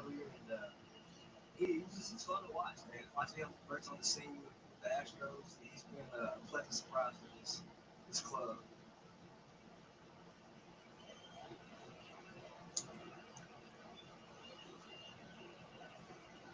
And that's the outside corner. Ball strike 2. 95 from Jordan Montgomery. So 1 ball, 2 strikes. It's a great spot by Monty. Let's see if he works off of that location. Maybe he can swing and miss on a breaking ball or change it up down.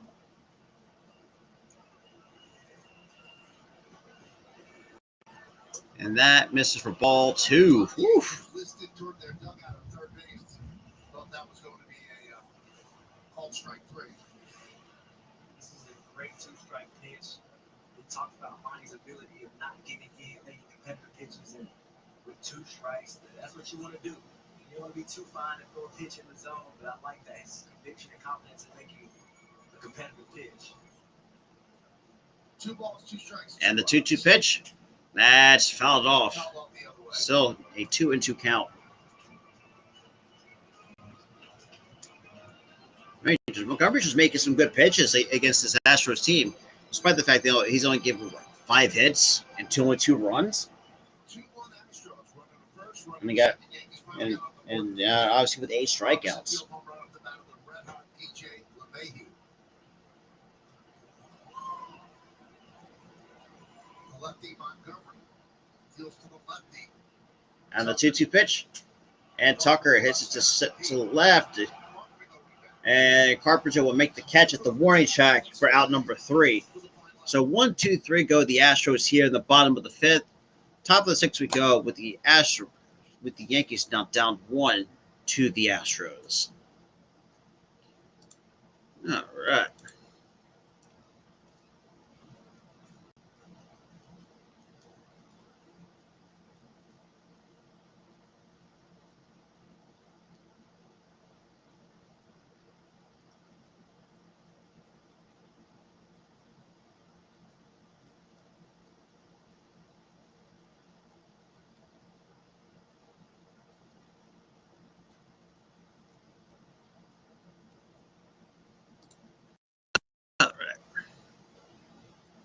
Shout out to the 7 total people that's in here, though. I greatly appreciate it for those who are just tuning in.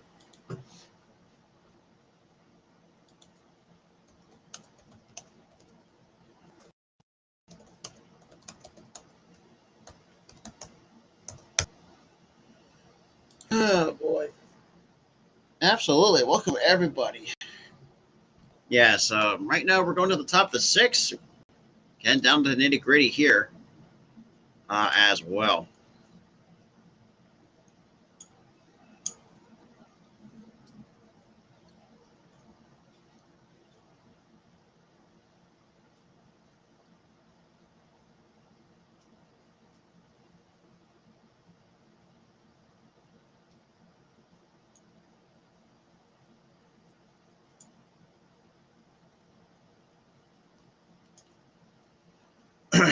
So trade deadline goes to August 2nd. So that's going to be very interesting.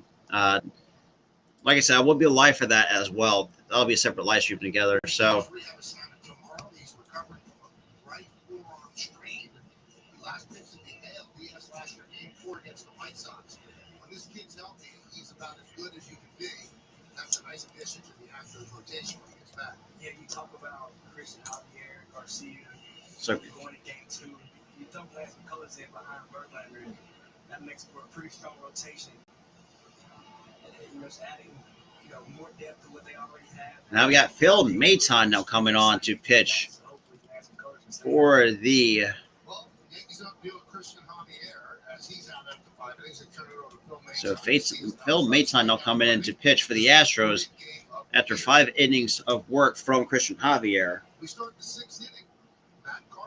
We got Matt Carpenter to lead it off against Phil Maton. And that misses for ball 1. 1-0 to Matt Carpenter.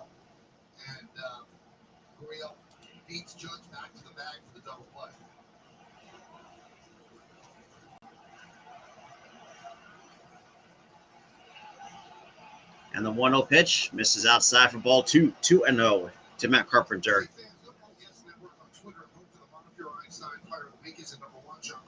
Number 2, Matt Carpenter. Number 3, Aaron Judge.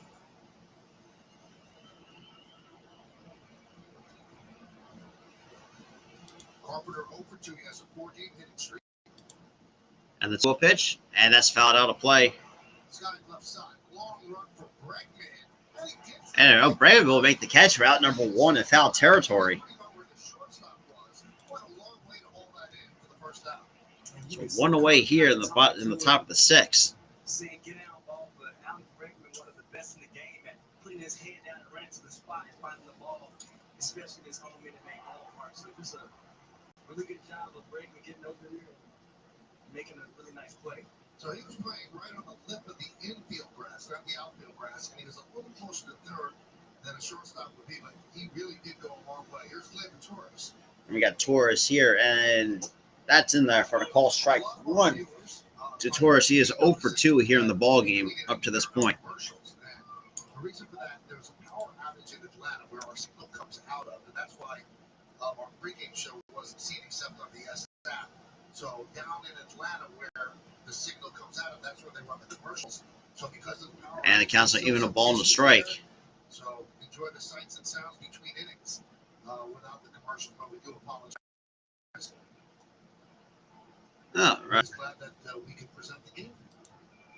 So 1 ball, 1 strike to Gleyber Torres here with 1 out here, and the 1-1 pitch, swinging and miss, strike 2 on a fastball up at the zone. And then yesterday, I see still photos of him hitting the ball, where it stops right when he hits the ball, and the ball looks like it's a rubber ball. He hits it so hard, it's misshapen. I've never seen it. The guy is so strong.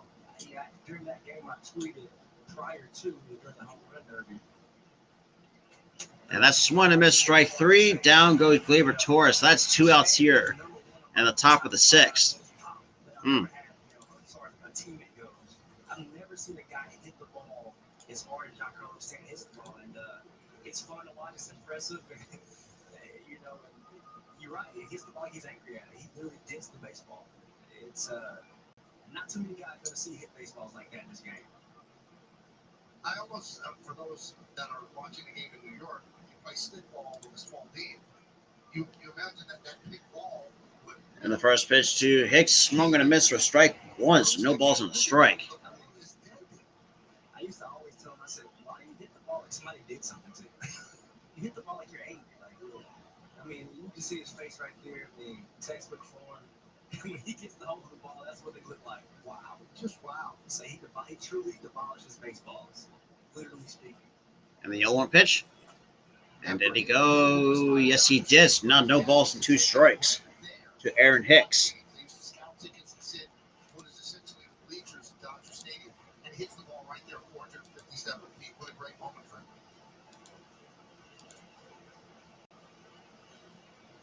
So no balls and 2 strikes here.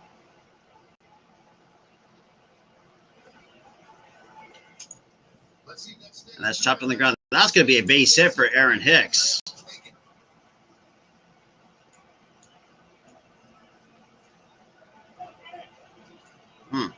Ain't a good pitch hitting, though. Streaky first half, and starting to show some power towards the end of it. But you're Aaron Hicks. These are the ones you want to start to see go your way. When you get these to go your way, you start to feel really confident at the plate. You feel like a lot of things are going to happen in your favor. So, listen, as a hitter, you take those all day long. I mean, look, shifted in the pull and down. So easy enough to really get that underway. There's Jose Trevino. And the first pitch to Trevino, and a back pick, but Hicks gets back in there with no problems on the back. Try to get on the back pick.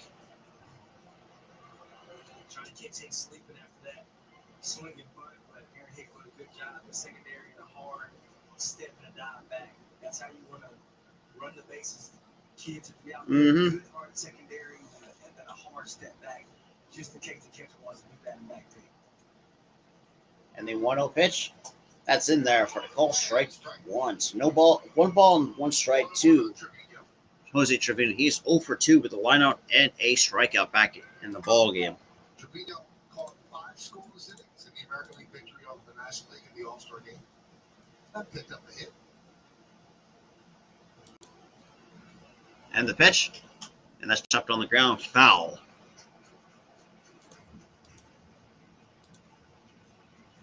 And one of the other cool things with so many players mic'd up in the All-Star game, when Alec Manoa, the Blue Jays was mic'd up and he asked John Smoltz what the throw, he said, back foot slider, and then he hits you up the field. But it was just, to have, I think baseball should have more of that. The players are so great and funny, and if they can show that personality of themselves, it grows the game. It really does. I 100% agree, Mike. I will be honest, that's the first All-Star game that I watched from beginning to end because I was so intrigued and so excited. And that's one and miss, strike 3. So,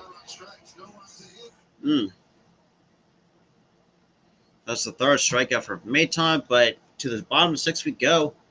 Astros still up 2-1 over the Yankees.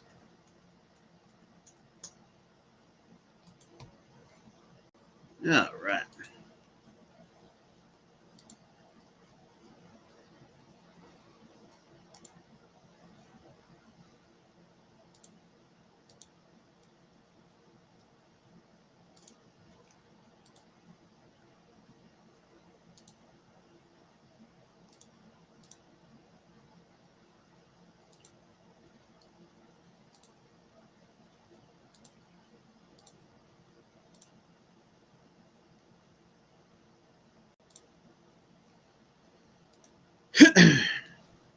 Shout out to the 5 people, though, for tuning in today.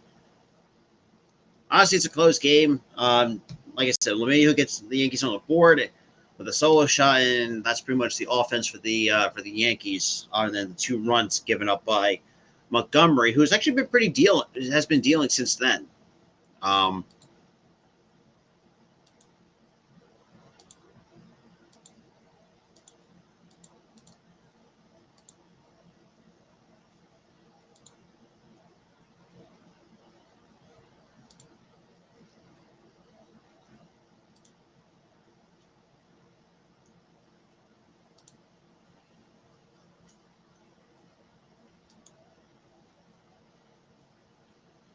All right, we're not a commercial break here, but appreciate everybody tuning in here between a game 1 of the doubleheader, game 1 and 2 of the doubleheader. So Montgomery, 5 innings, 6 hits, 2 earned runs with 1 walk and 8 strikeouts. So not a bad day for Jordan Montgomery. MVP of the All-Star game. What an election moment it was.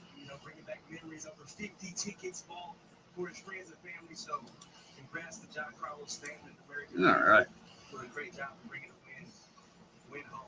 And he got kind of emotional on the post-game interview with Tom Rinaldi of Fox, where he said, it means a lot that his dad brought him here, taught him to love the game. And so he's all right, so here we go.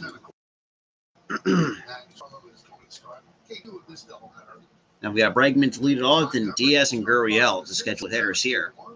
And the first pitch to Bregman misses a bit low for ball 1, so 1 ball, no strikes. To Alex Bregman, he is 1 for 2 with an RBI single back in the first. So one of the responsible for 1 of the 2 runs for the Houston Astros here in game 1.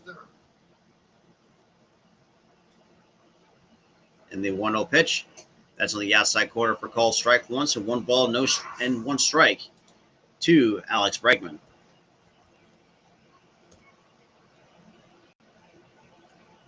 Bregman's in the 3rd year of a 5-year, $100 million extension. So the Astros took a chance signing him early to that sort of deal. Right now, at $20 million a year, the type of player he is, good for both. You got security and they got cost certainty. And that's misses a bit aside for ball 2, 2-1 on Bregman. Continue to be a productive, outstanding player, and Bregman certainly has been that. And kudos to him for taking that deal and realizing, hey, this is setting up my future and getting the opportunity to maybe get another one, in the near future. And Bregman pops it up to shallow right. Gallo coming on and will make the catch for out number 1. So 1 away here in the bottom of the 6th for the Yankees defense. Ryan Stanek is up for the Astros in that man. Remember, no Ryan Presley for this doubleheader is now with the team. I got Ryan Stanek now warming up in the pen He is essentially their closer. for the Astros. Also, Presley in his last 8 appearances is essentially pitching a very quiet, perfect game. 24 up, 24 down. So the Yankees don't have to deal with him today, although they've had success against him. In the first pitch, and Diaz hits it to right, and Gallo will make the catch at the edge of the warning track for out number 2. Who are the 3 active first basemen to record the final put out from World Series? Obviously, Rizzo. Yeah, that's right. You're very free. So, how about that?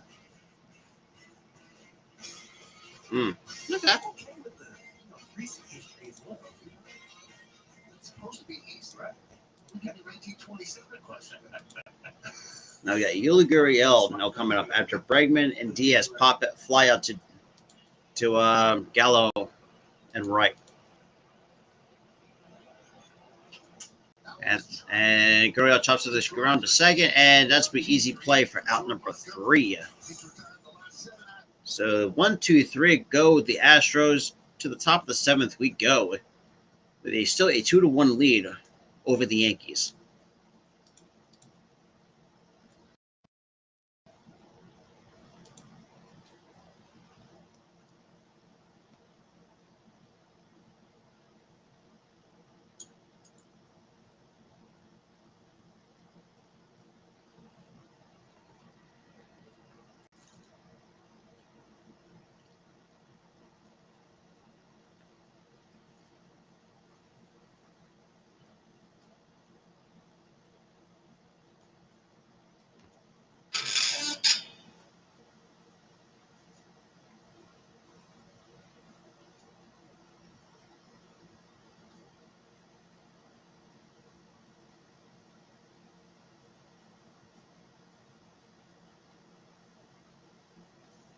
Oh boy. Shout out to everybody though coming in though.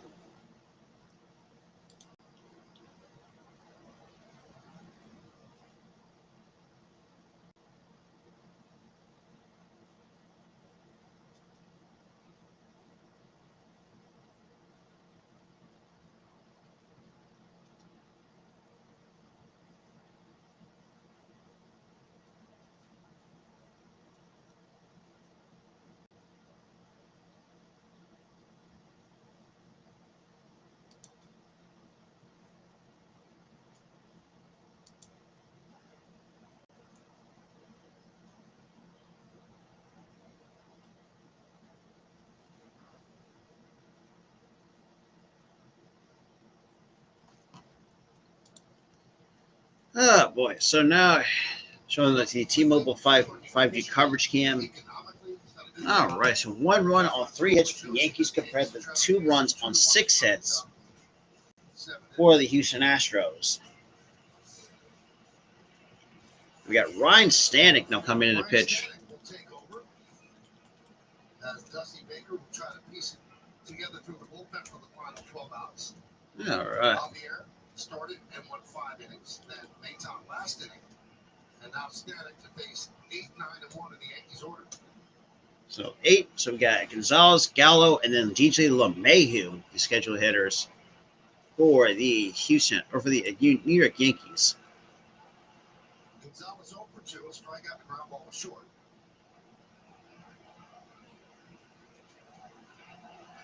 Foul back. Boy, Stanek, what a... And that's in there for a called strike 1 at 99. Good lord. $1 million deal in January. tendered by the Marlins, and he's done a good job for them. He's been a guy who's not afraid to take the ball. It's pretty durable throughout his career. And you're right, this is just another good pickup to bolster that Houston bullpen. And the 0-1 pitch.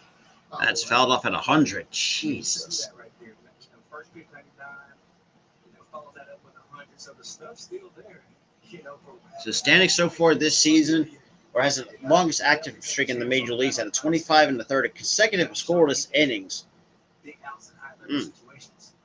And I can see why, though. I mean, he's got, like I said, and hell, even Stan has good stuff. And the 0-2 pitch. And fouls back at 99-mile-an-hour fastball right out of play. His parents named him after Ryan Sandberg, even though they were Cardinal fans. I don't know how Cardinal fans would name their kid after a Cub. Because Cardinals and the Cubs are like the Yankees and the Red Sox, Dodgers and the Giants.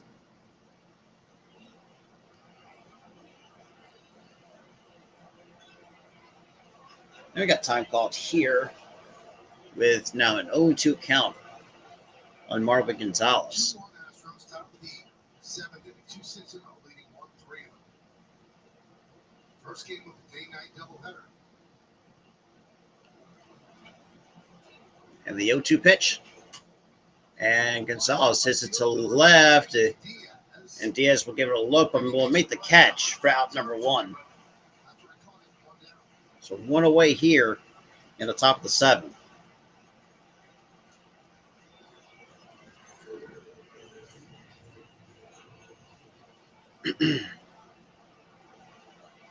Now we got Joey Gallo. Now he's 0 for 2 with a pop out and a fly out so far here in the ball game for the New York Yankees. Was really the guinea pig for the opener. He was the guy that Tampa Bay used when they started to experiment with something they would call the opener. Now it's an accepted practice, but he's kind of a pioneer. And that first pitch misses outside for ball 1 at 99 from Ryan Stanley. He pitched 1 inning, maybe 2, and then the bullpen would take over the rest. Or they have a longer guy that they didn't feel was ready to start yet. They eliminated maybe 3 or 6 batters. And the 1-0 pitch misses outside for ball 2. 2-0 on Joey Gallo. He did. Yeah, absolutely. So he did give the Rays some really good games. You're right. He goes out there feel like the guinea pig for what an opener looks like. The league has definitely followed suit. The 2-0. And the 2-0 pitch and a good cut. Now a foul ball, now 2-1 Right there, 2-0, 98. on Joey Gallo. That's the pitch where, you're Aaron Boone, if you're dealing in that dugout, you want to see Joey Gallo be able to get on top of that fastball. I mean, that's a center cut, almost like as if here it is, hit it. My best to get So 2-1 on Joey Gallo after Gonzalez flies out to Diaz and left, and the 2-1 pitch is in there. And an 88-mile-an-hour splitter for to even count 2 balls and 2 strikes. 2-2. So 2 balls and 2 strikes. 1 man out. Top of the 7th inning.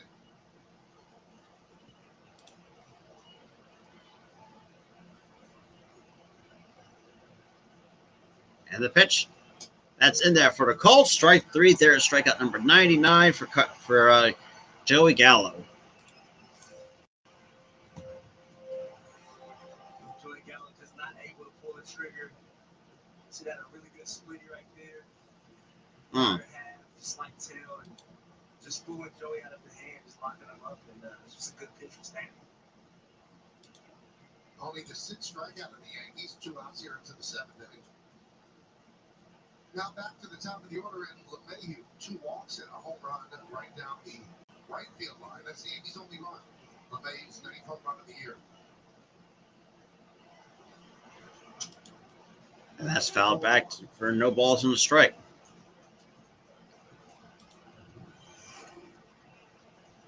The home run by DJ. You see DJ fastball outer half, not doing too much, just dropping the barrel. And just took the pitch the other way. That was like on the other half of the plate and drives it out to right for a solo shot. And again, would be nice to have almost a home run game here by DJ LeMahieu right here. And the 0-1 pitch. And he went around. Can't hold up a swing. So no balls and 2 strikes here against Ryan Stanek.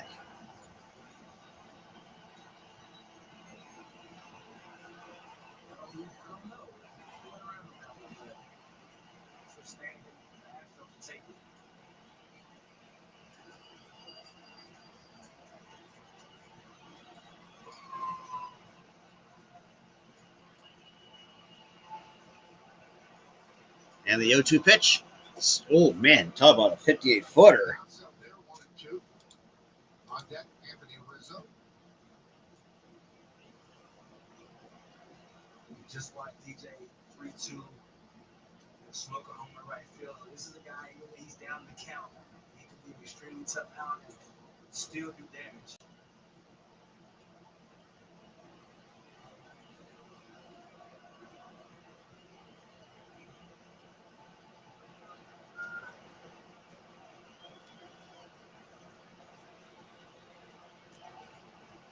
And the 1-2 pitch misses outside at 100 miles an hour to even count 2 balls and 2 strikes. Yeah, unfortunately, YTC. He's battling every single AB. And no matter the result, when I look at a hitter, I just want to look at his takes. I want to see, is he jumping, is he flinching? And you can see how quiet every pitch, no matter the arm angle, no matter the stuff, DJ was so quiet. They're seeing the ball extremely well, slowing the game down. And that's fouled all. Still 2 balls and 2 strikes. Yeah, unfortunately, YTC is looking that way. I mean, Gallo strikes out looking, and Gonzalez flies out to the left. So that's pretty much where we're at. Now 2 balls and 2 strikes with 2 outs here. Defensive shifts. For LeMay, they play pretty much straight up because he hits the ball all over the park. Foul line to foul line. And the 2-2 pitch. Check swing. And that's a check swing right back to Stanek, and that's going to be out number 3. So 1, 2, 3 go to the Yankees. Bottom 7 we go. Very disappointed from the Yankees today, this afternoon. Very disappointing.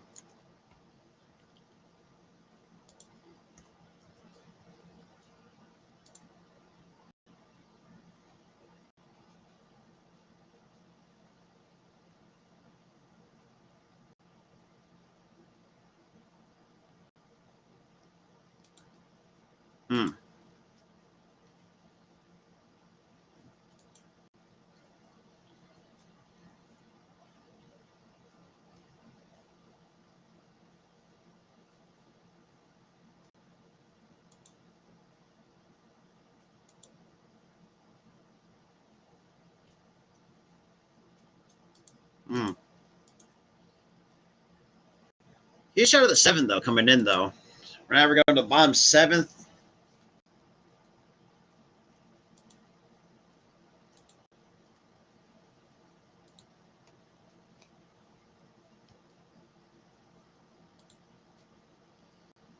All right. That's unfortunate to see. As bad as the Yankees are pretty much performing, only with 1 run to show for it. It's bad. It's been not great, to say the least, for the Yankees so far in their top half. Because you know how Gallo is. Now, Gallo's already up to 99 strikeouts for the year.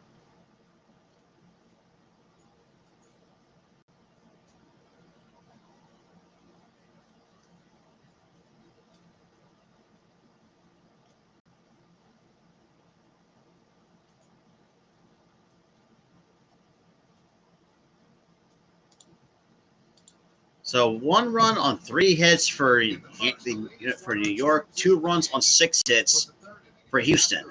Yeah, not great. But I will say, though, I mean, the only positive spot is Jordan Montgomery on the bump. So right now, start at the bottom of the 7th. With only 79 pitches total thrown. And when Mauricio Dubon now leading off, Dubon's 0 for 1. And the first pitch, that's swung and a miss for strike one, so no balls and a strike to Mauricio Dubon. He is 0 for 1, but also walked back in the second. Also part of a run scored. So he's part of the second run coming across the plate for the Houston Astros. And the 0-1 pitch, that's chopped on the ground to short. Torres has it, makes it easy. Oh, nice pick by Anthony Rizzo for out number 1. Oh, so that's by Gonzalez.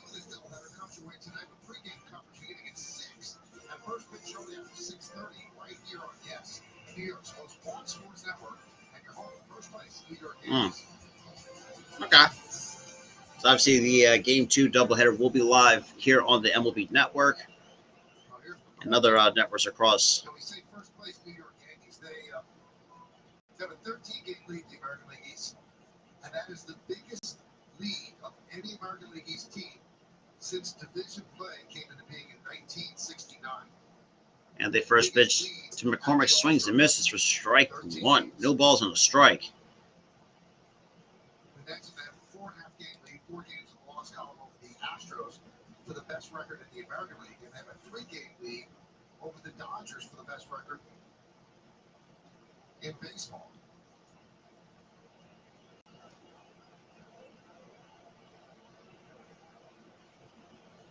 And that misses for ball 1. So 1 ball, no, and 1 strike. And you got now Abreu now warming up in the pen for the Yankees. Take a little bit off on the 88-1. Talk about repertoire and what a guy has. And today, secret curveball, but that wasn't what it was. The feel was what the changed. He's had a lot of success with that pitch as well as the sinker. You saw Abreu up for the That's misses for ball 2 apparently. Now we got Rafael Martero now warming up in the pen for the Astros. Astros have a right-handed heavy bullpen there. 7 righties and 1 So lefty. 1 for 2 is Chas McCormick here. But already had an account for 2 balls and a strike against Jordan Montgomery. And the 2-1 pitch. That's fouled back to even the count, 2 balls and 2 strikes. 85 pitches for Montgomery. In very good shape here in the 7th.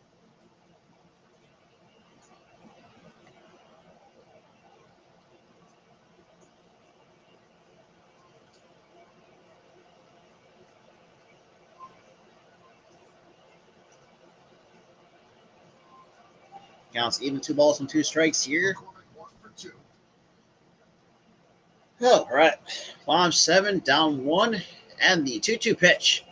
And that's lined back up the middle for another base hit. So Chas McCormick is 2 for 3 here in the ball game today. 1-out single here in the bottom of the 7th inning. 1-out single. Another piece of good hitting by McCormick right here. Both pitches he's hit have been all-speed pitches that have been left up in the zone. McCormick talking about not too much, take your base hit, keep the line moving. Just another good job, another nice piece of hitting from McCormick. From Montgomery as Aaron Boone will signal from outward of right base. Corey Lee, good job on the Yankee left-hander. Same old story for him, though. Not much offensive support. He leaves a runner on first base, 1 out. He's trailing 2-1. With United Healthcare, access to quality healthcare may be closer than you think. You'll find coverage solutions for virtually any budget, no matter where life takes you. Yeah, so we're on a commercial break here. So apparently, all right.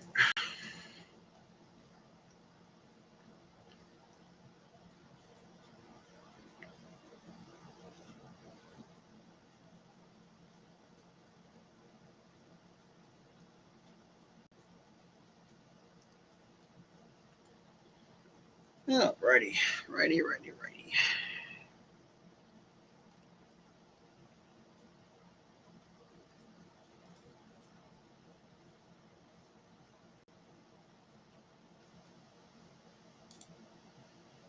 All right, let's see. Do we got a pitching change here? Oh my God.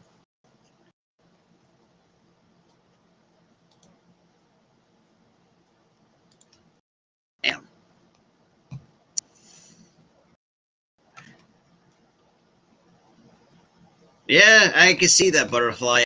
I really do see that, unfortunately.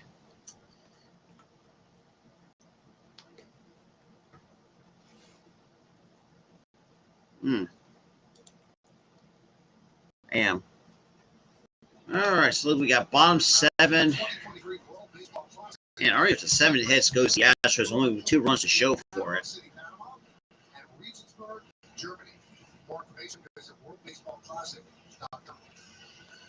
Looking forward to the World Baseball Classic, though, man. Okay, so we do have a pitching change. So we got Albert Abreu now coming in from Montgomery. Who appeared in his 21st game. He pitched better as a Yankee than he had with the Rangers in the Royals. Certainly better control. And we say over and over again, that's the issue with him. He's got great stuff. But I think what Matt Blake did a good job of is going to Albert and saying, hey, you got really good stuff. Let's focus on 21st game two pitches. so far with a 1-0 record and a low 2 ERA. He's throwing strikes.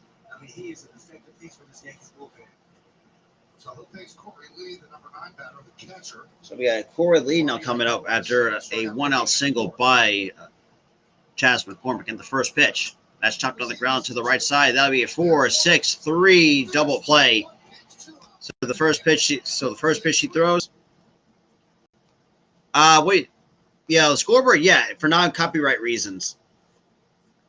Because I've been told people have been telling me to show games via via the TV and stuff like that, but unfortunately I can't do that because of copyright reasons. So the scoreboard, yes, is non-copyright free. So I have no problems with the scoreboard. So top 8 we go. So I mean, Abreu gets the job done out of the bullpen.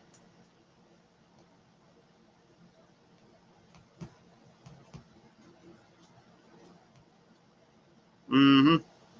I thought Abreu, actually, that was a pretty good pitch, though, by Abreu.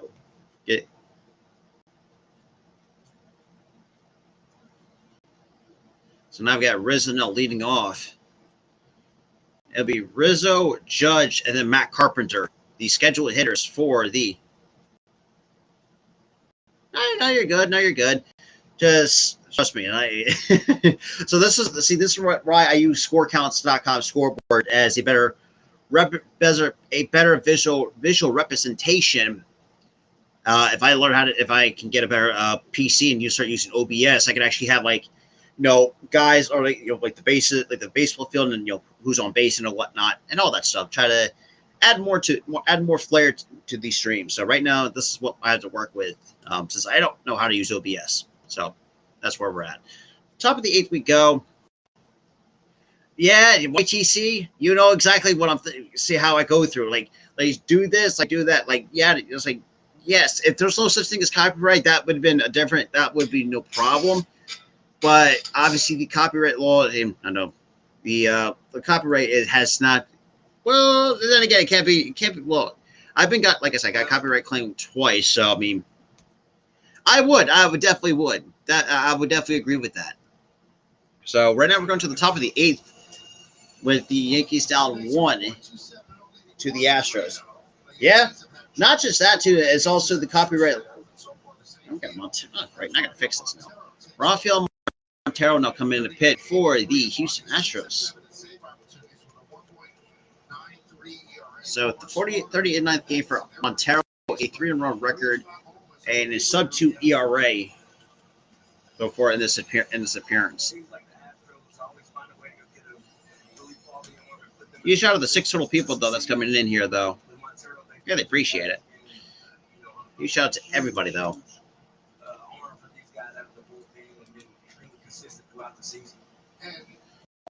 Look at Anthony Rizzo. He is 1 for 3 with a single back in the 3rd. And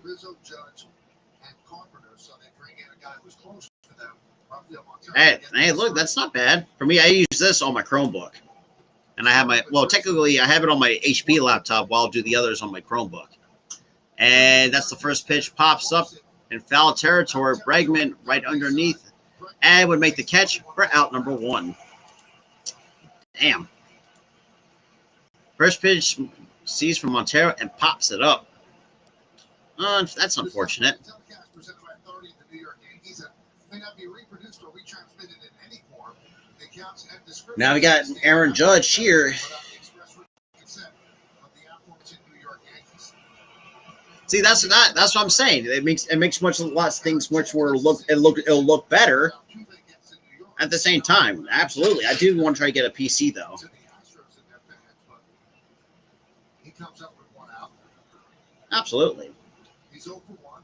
Hit by pitch and walk. And the first pitch to Judge, that's in there at 96 at the knees for strike one. So no balls on the strike to Aaron Judge.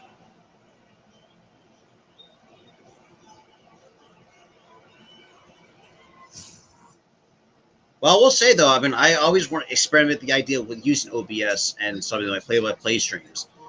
The Judge fouls it off. Now down to count, no balls and 2 strikes. Jeez, Pete, man. If I was to ever get booed like that on the road in my career, I would have definitely took that as a sign of respect. So that just lets you know where I was in my career. I was just a piece of the puzzle, but So now no balls and 2 strikes here. Jose Altuve, they don't boo anybody. They boo the guys who are usually, the best in the game. And the 0-2 pitch. And Judge chops that off his leg. Still no balls and 2 strikes. Just cheering a guy because of the scandal in 2017 and all of that has been gone over, rehashed over and over and over again. And that's why he's also greeted with a pretty profane chant every time the Astros are in New York as well. And then when the Astros got announced at the All-Star game, the Dodger crowd gave them huge boos because Astros beat the Dodgers in 2017. And the 0-2 pitch. And Judge hits it to deep left center. And that's going to be on the edge of the warning track. God damn. And Dubois would make the catch for out number 2 for Aaron Judge. God damn. The 5 pitches in, and Judge and the Yankees cannot get anything going. But you can just see this ball just a little bit too far away from towards the end of the barrel. A good swing, just a better pitch from Montero. And now we got Matt Carpenter up. Right down 1 because Yankees are running out of time. So here's Matt Carpenter. He is 0 for 3. And Carpenter's 0 for 3. Oh boy, that's not great. When the bases loaded, we showed you at the top of this inning, nobody out. He hit the ball sharply to Gurriel, but it was turned into a double play, doubling off Judge at first. 8th inning, 2-1 Astros.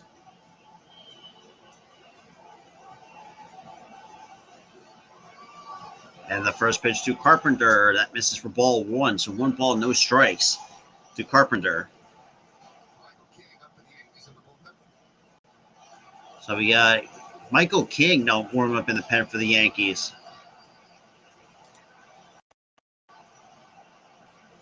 Shout out to the total people though watching the stream right now. 3 infielders on the left side for Carpenter. Check that right side. On the left side is just right. And the 1-0 pitch misses down low, 2-0 2-0. to Matt Carpenter. First game of the day-night doubleheader. Our coverage for Game 2 will start at 6 o'clock Eastern Time.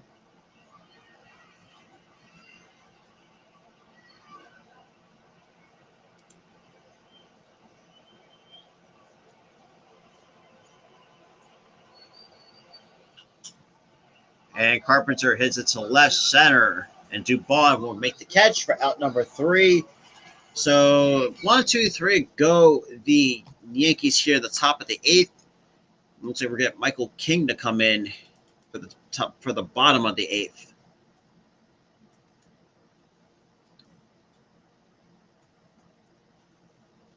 8th. Like I said, very disappointing of the Yankees this afternoon. But they better pick it up in game 2 because, boy, they're really not helping.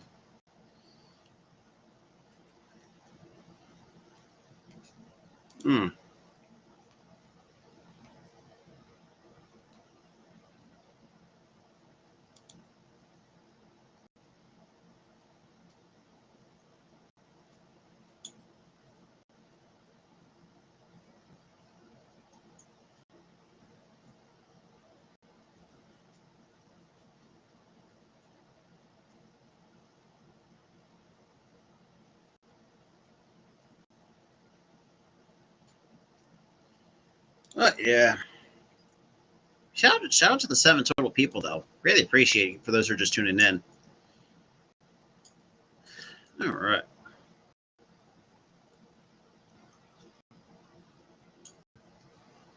So now we're getting towards the top of the order for the Houston Astros here.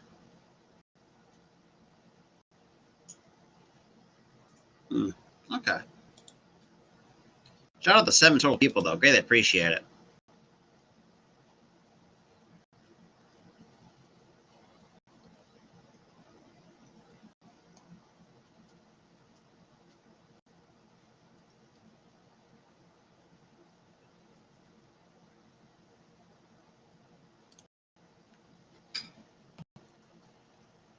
That's an actual pool. Thanks for the invite. You want to stay in a hotel room?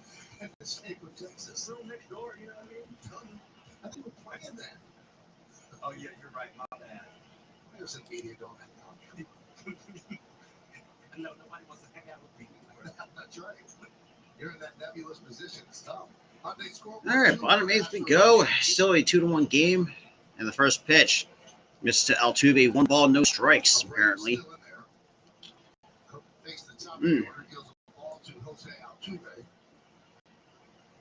So 1 ball, no strikes here.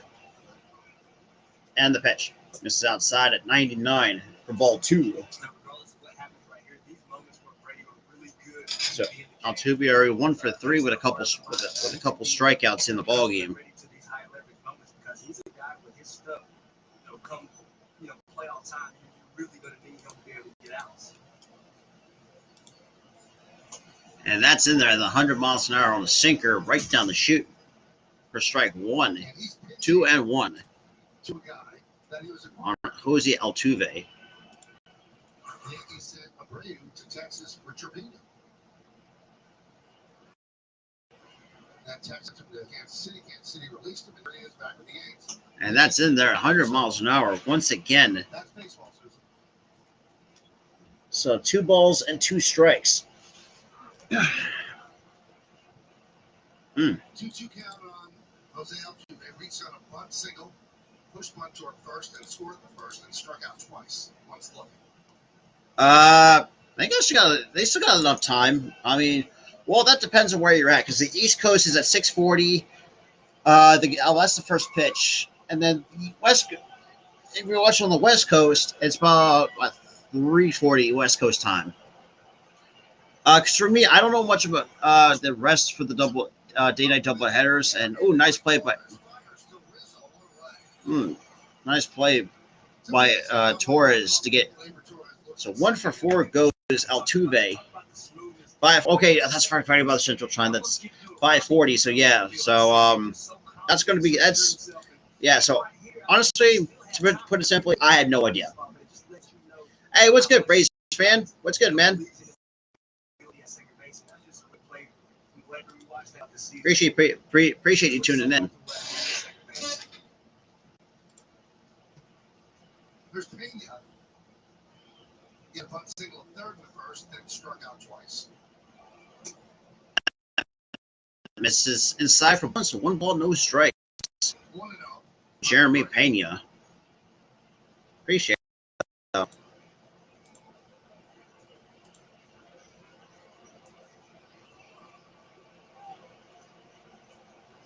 Yankees have 3 more outs to get it done. We're at the bottom of the 8th inning. They're trailing by 1 coming up. In the 9th, it'll be Torres, Hicks, and Trevino. And the 1-0 pitch, that's in there at 101 right down the middle. Woof! That is disgusting.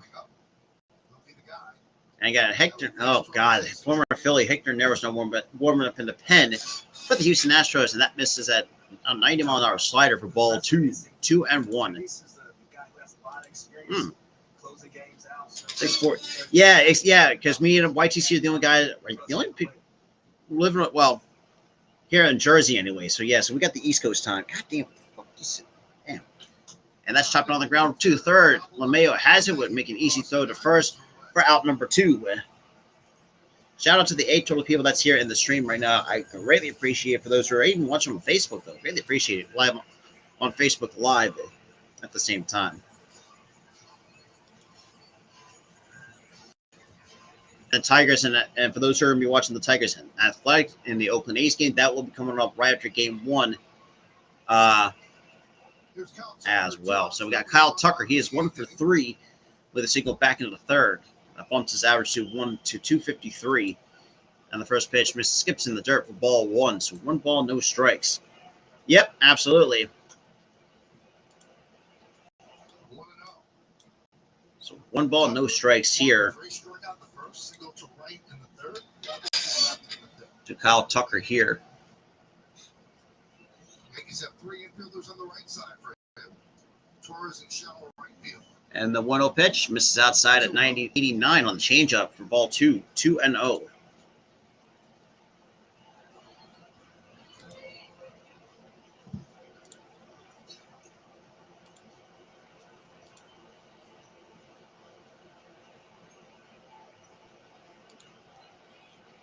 And the 2-0 pitch, that's in there for a call, strike 1 and 100.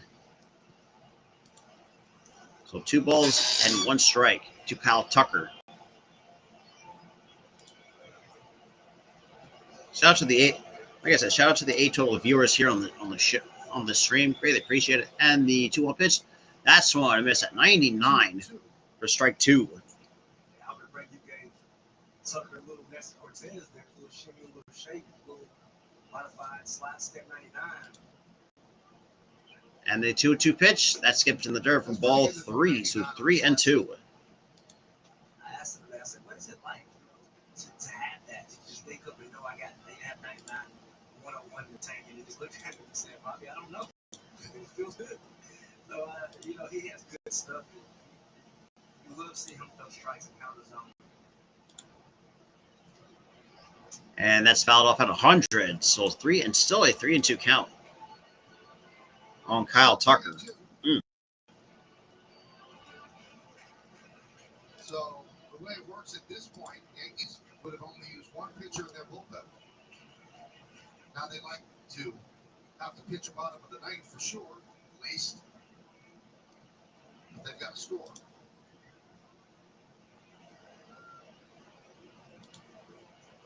And the 3-2 pitch, that's fouled off. Still 3-2.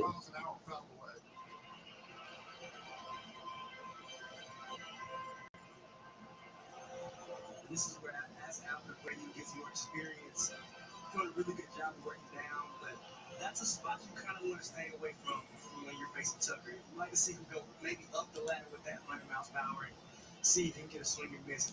A lot tougher to catch up with that pitch at the top of the zone than it is at the bottom of the zone.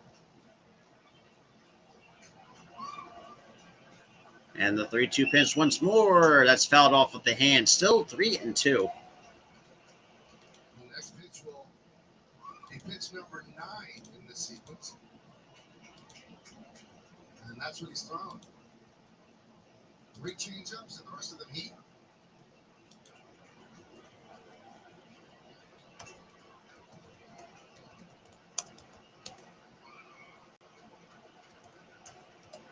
And the 3-2 pitch. And Tucker hits it to the left. And Carpenter will make the catch for out number 3. So 1, 2, 3 go to the Houston Astros.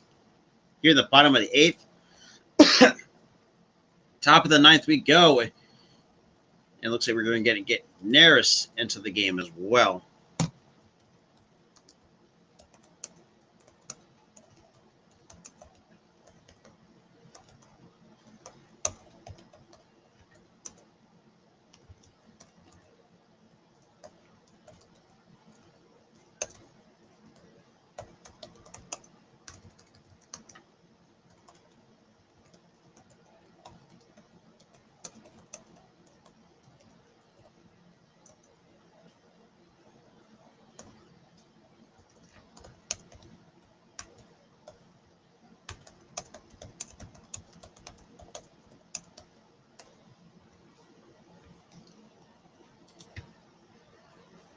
All right, so top of the 9th we go.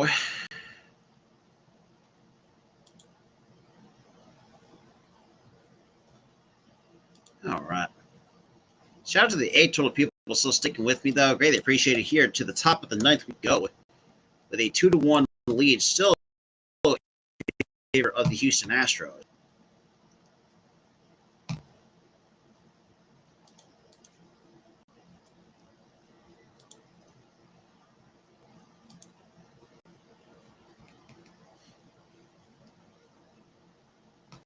All right, so score updates now.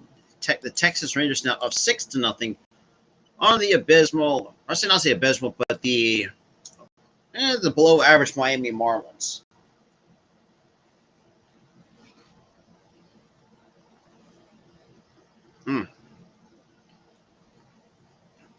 So we're going to get Hector Neris to pitch for the Astros.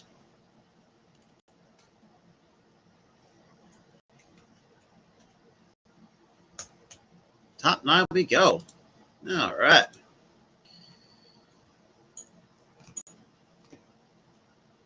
This top of the night game. So 42nd game of the year, 2.83 record, a 3.55 ERA, and 38 innings pitched, 10 walks to 40 strikeouts, has scattered 2 home runs, but hitters. That's a good question. I'm pretty sure like that most of the AL East teams. Well, I'm gonna have to reach. I think I'm gonna have to recheck the Yankees schedule because I know for some reason, man, they played the Astros more times than not than anybody else in the other in the American League. Now we got Gleyber Torres, Aaron Hicks, and Jose Trevino to lead it off for the Yankees.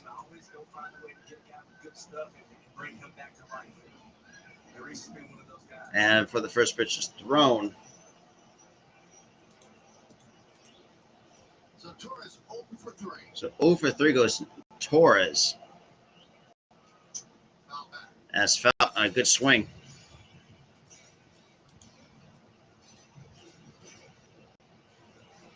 Fouled out on the right field line. Sky out to left and struck out.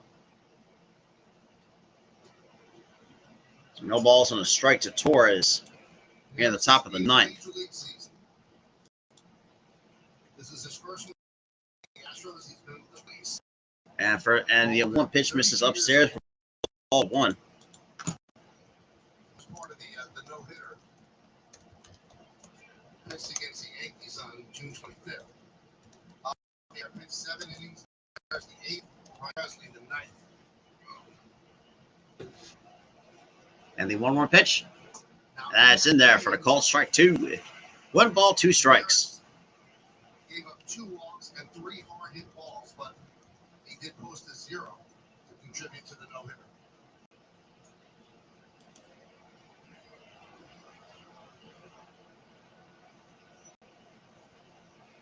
2-1 Astros. First game of this doubleheader.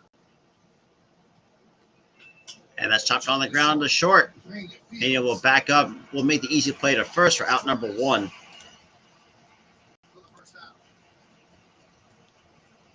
So 1 away goes the Yankees here in the top of the 9th.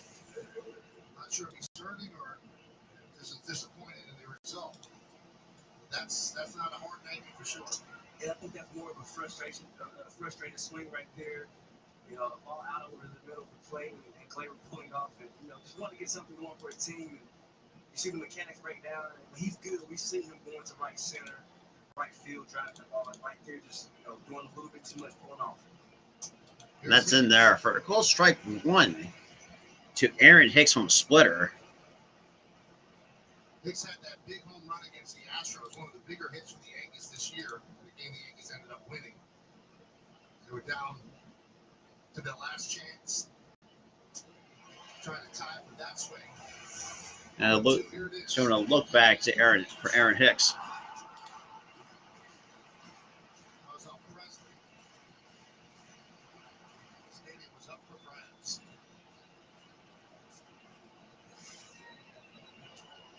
0-2 on Hicks. So no balls and 2 strikes.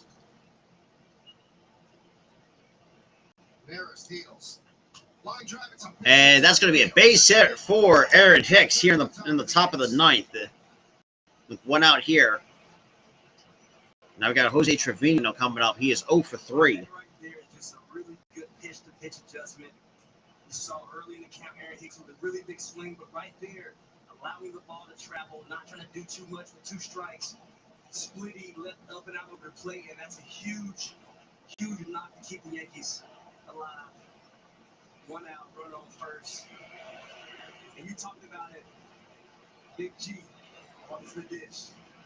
John Carlos now will pinch hit for Trevino, coming off his All-Star Game MVP. So, well, it looks like Stanton's coming in as a pinch hitter. Okay. 2013, another trip to the mound for Josh Miller. So now I got to fix the lineup card. Stanton's coming in as a pinch hitter for. Shout out to the 5 though coming in though. Home run the other way, right down the right field line. And here's Stanton's all-star home run. That one is the MVP. Never down. What do we say when the big fella stands up on it? He knows it's not coming back immediately. Yeah, unfortunately. Well. Stanton in a baseball, which you don't see very often, and see if he can replicate that swing right here.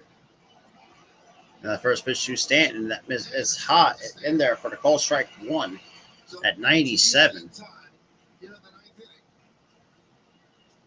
So no balls in the strike here with a wide open right hole on the right side.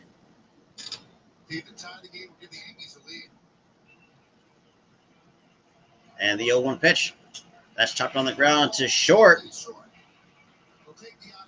And that'll be out at first. But however, Hicks goes to second on the play. But we got 2 outs here in the top of the 9th. And I'm not sure here, Pena may have possibly had a chance at 2. But I'm likely to go with the out. See kind of a slight bobble from Pena right there. So, again, good job. I mean, it's a smart play. I mean, look, as the runner advances, still, even though he bobbled it, I mean, at least try to get the out at first. I mean, that's all that matters. Well, at least that's just baseball 101 as it is. He's going to be next up, so they have to bring somebody out to pinch hit for Gonzalez, and it's going to be Isaiah Kanafalefa against Neris. Let's see if he had a chance for 2 here. I thought right here he was going to give a little glove flips out too big, but I'm not sure. It looked like he had a slight bobble and, decided to just go get the out. And even if you can't get the double play there, you at least flip the second, see if you get the force to keep the time run out of scoring position, and that would still have Altuve enough time to get stand at first base if you don't get the run. So now the Yankees have a chance. But I think this bobble might have convinced him, hey, right there, to grab the ball, convinced him. Yeah, just kind of bobbled it and just couldn't make a clean throw to second, but still. And what do we got? Gonzalez. So now I got Isaiah Kanafalefa. We'll see if it works out.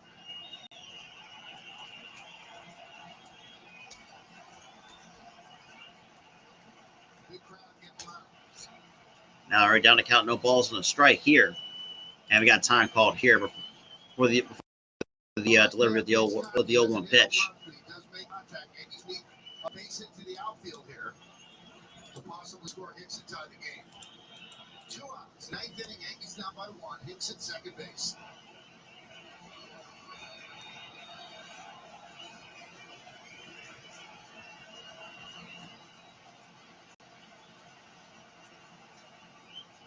And that's chopped on the ground to short. And that's going to get it through for a base hit. And Hicks is going to score with no problem. And typical Hector Neris blows the lead every single time. Absolutely. We got 2 game tied at 2 off the bat of Isaiah Kanafalefa.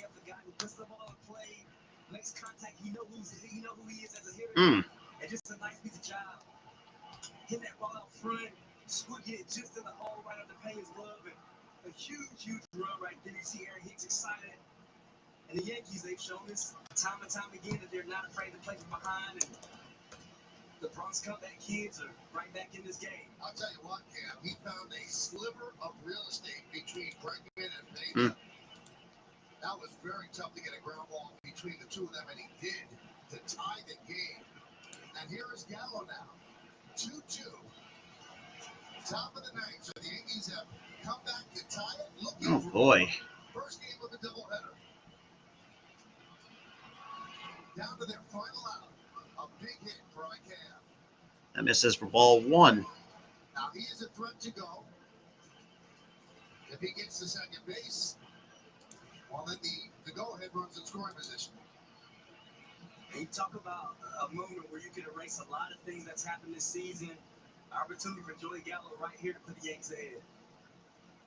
That misses for ball 2. 2-0 to Joey Gallo.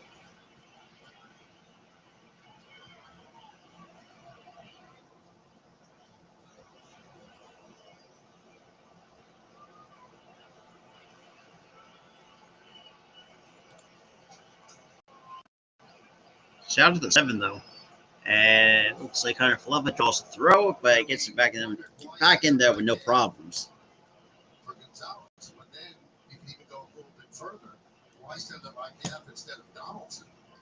And the answer has to be you wanted definite contact rather than a swing and a miss, which Donaldson could also pull out. Nice pick there by Gurriel saving it. And another throw over. So Gallery had to count 2 balls and no strikes. Game tied at 2. He's a guy that the ball's in, he can hit that ball in right field, center field, or left. He just makes contact. He's never trying to do too much. Even at standpoint, you might say, why do you take out the switch hitter? Well, at times tomorrow when you get a little big, so I like that move by Aaron Boone. And the 2-0 pitch misses outside. 3-0 to Joey Gallo. With DJ LeMahieu now waiting on deck. So he went with a hot man, and it worked. Pushed the right button. Now 3-0 on Gallo. Now he's looking in the zone. And that's in there for a whole strike. Yeah, Butterfly, absolutely. So now it's a 3-1 count on Joey Gallo.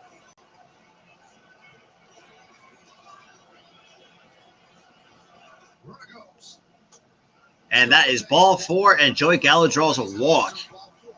So Gallo works a walk first and second. That brings up really the Yankees' hottest hitter, DJ LeMahieu. So DJ LeMahieu now coming up to try to at least add more on for the Yankees here in the top of the 9th. Not sure if he's green or red, but staying within himself, not trying to do too much, not trying to be the hero, but passing the baton. Because this is the guy that you want up in a situation, having great at bats throughout this first game. Right guy up and good at bat by Joey Gallo.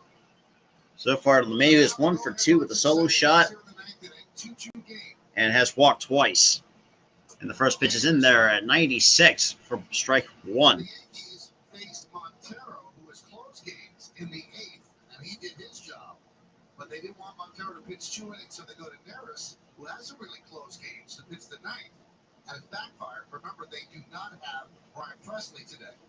Foul back. And LeMahieu fouls that back. Now down, no balls and 2 strikes. So the All-Star Holmes and King up in the Yankee bullpen. And we got Michael King now and Clay Holmes now warm up. So we got Yankees got double barrel action going up in their pen. Michael King and Clay Holmes got 2 righties going.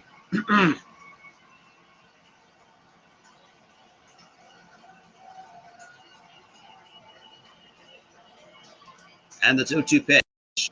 That's chopped on the ground to second. Altuve has it. Will make the easy play to first. Well, we're going to the bottom of the 9th. So, like I said, this is why I think sometimes Astros fans realize you don't use Neris as a closer. Now, I will say the only exception is if obviously Presley is coming off the bereavement list, or the paternity list, I should say. And I guess he wasn't available. But bottom 9th we go as well. Holy crap. See, I want to see how my buddy Coach Dante's doing.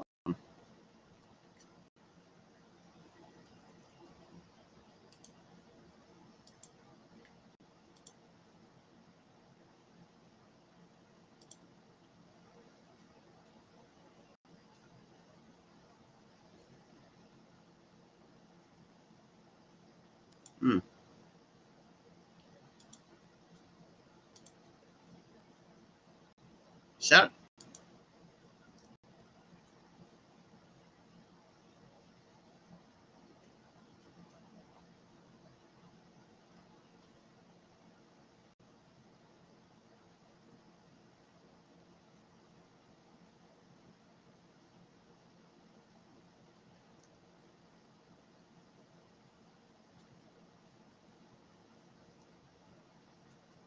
All right.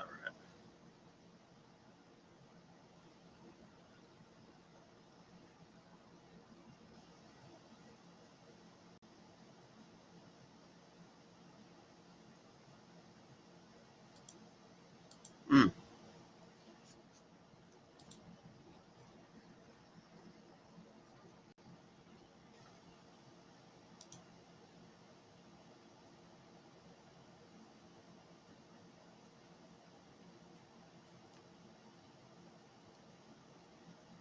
Damn.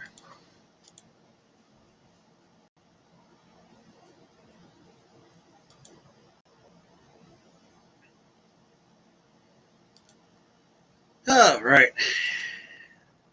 Going to the bottom of the ninth. Huge shout out to the 8 total people that's in here, though. I greatly appreciate it. Oh, damn.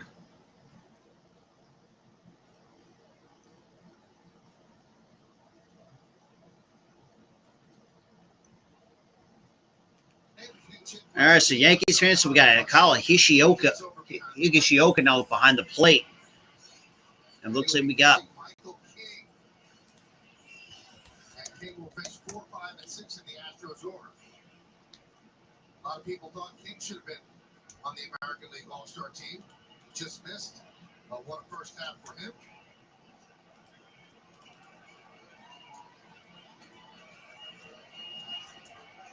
So he will face Alex Bregman. So we got Alex Bregman, Diaz, and Gurriel. Third fly ball right in the 6th. 2-2 game.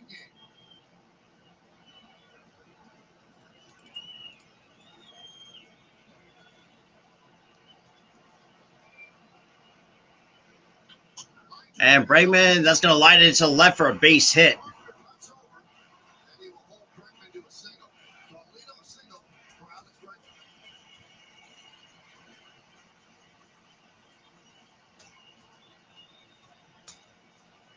All right. Shout out to the 8, though. Just an easy swing. So that's what 2 for 4 goes Alex Bregman. Has to come back and do his best job of getting a punch out and maybe even a double play right here. And now you got Lemus Diaz now coming up. We go with the when you run it first, and that's chopped foul at 96. Games between the Yankees and the Astros, they are talk affairs for sure. The game in Houston on June 30th, the Yankees lost that one 2-1. So 0 for 3 is Diaz with 2 strikeouts and a flyout. 3-1, they lost 3-0, and they won 6-3 in 10 innings. So the Astros have taken 3 of the first 5.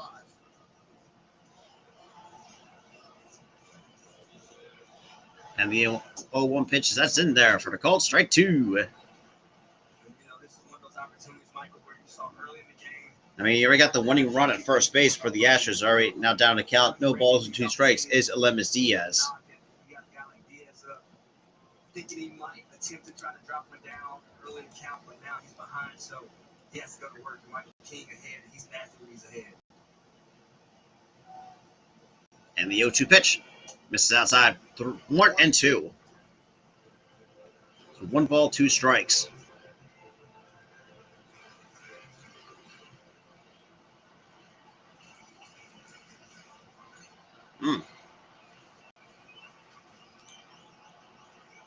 Shout out to the 8 total viewers. I greatly appreciate for those who's just tuning in.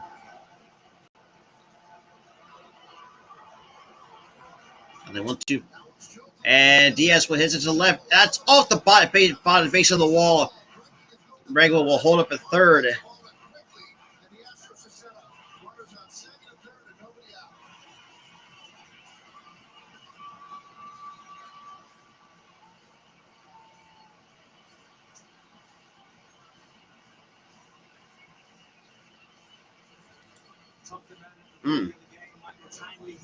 So Lemus Diaz with a double to put Bregman at third and Diaz with at second base, the base of the wall. So let's see.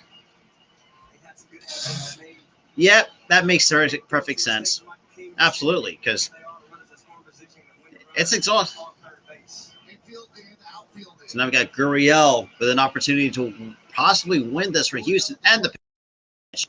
That misses inside for ball one. So 1 ball and no strikes.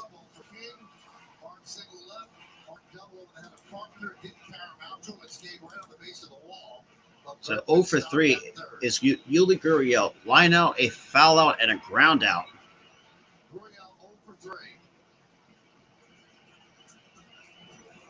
And the pitch. That's in there at 96 to even the count. 1 ball, 1 strike.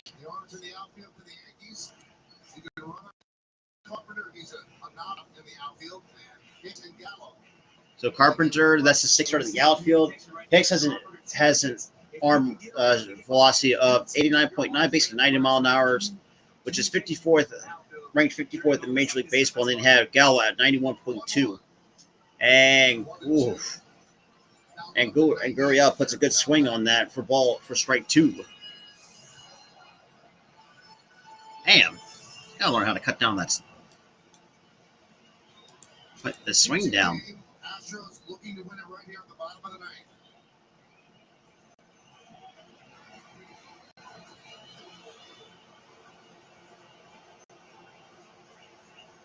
It's going to take some magic act for King to get out of this. Now the 1-2 pitch. That misses for ball 2.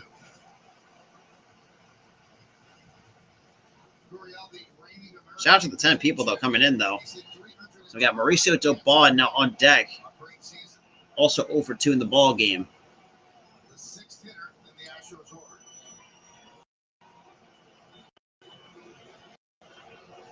So balls, 2 strikes here. Nobody out. Runners on for second and third. And the pitch. And Gurriel fouls that off at 98. Still 2 balls and 2 strikes here in the ball game.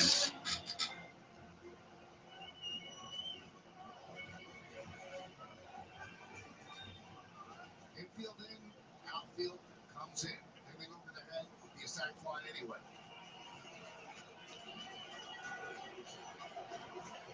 Two balls and 2 strikes here.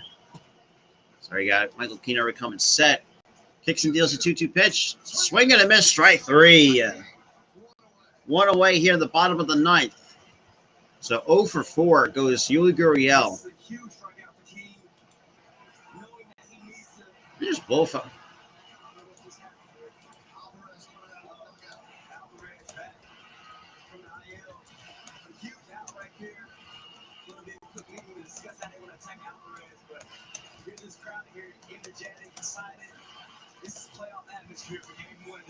We got a meeting on the mound here to kind of talk things over a little bit.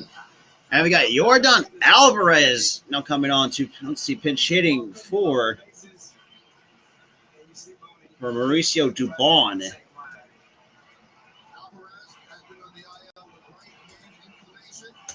Yordan Alvarez.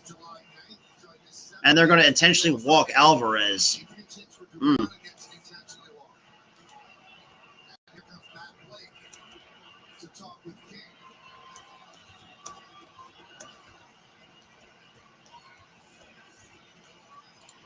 Damn. Shout out to the 10, though, coming in, though.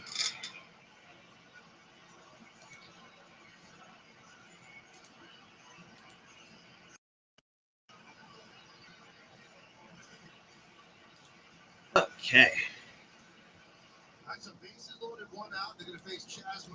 So Chas McCormick coming up with the bases loaded here in the bottom of the 9th. The infield could back up at least halfway, maybe even more. Let's see how they play it. You know, Chas McCormick, a guy that runs extremely well. This might be a situation where Michael King needs to go for the punch right here, as he did last, against Yuli Gurriel. You don't want to give McCormick a chance to beat out a double play as well. So they'll be back halfway, a little more than halfway with Torres at second. IKF is about so we got the winning run at third base. And they're into the corners. So kind of hedging their bet. And that misses down low for ball 1 to Chas McCormick. When you look at this game, it's been the bottom of the lineup who somewhat hurt the Yankees today. McCormick with 2 knocks, Lee with a big RBI. So, you know, this is where, as you know, a pitching staff, you definitely don't want to let these guys continue to hurt you. We'll see what happens. Count ball, no strikes to McCormick with Corey Lee now waiting on deck. And the pitch. That misses down low. Does it go? No, he does not. He holds the swing, so no balls, 2 balls and no strikes to Chas McCormick.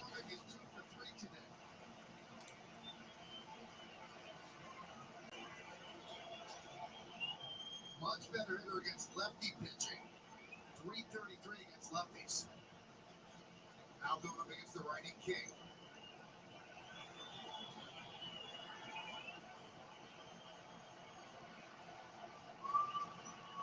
And the 2-0 pitch. That's in there at 97 for strike 1. So no 2-1.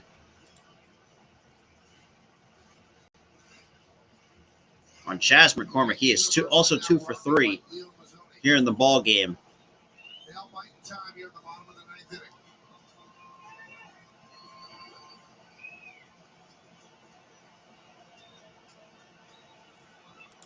This game on the line. That's one to miss. Strike 2. 2 balls and 2 strikes to Chas McCormick. King's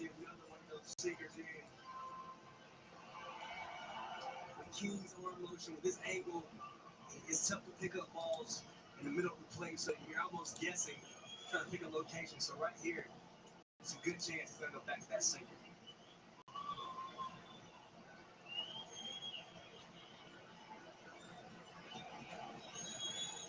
And the 2-2 pitch. Swing and a miss, strike 3. Back-to-back strikeouts for Michael King here in the bottom of the 9th. Shout out to the 16 total people watching the stream right now. Greatly appreciate that. And that is just a really outstanding job of King trusting his stuff, seeing where the hole is against McCormick. It was inside the hole at bat with that nasty 2-seamer, that nasty sinker. Great job for a second punch out of this inning. So now we got to Corey Lee with 2 outs here with the bases loaded. Looks like we got a pinch hitter for Corey Lee, so to pitch. Oh boy. And he's the last lefty batter that Dusty Baker could play here.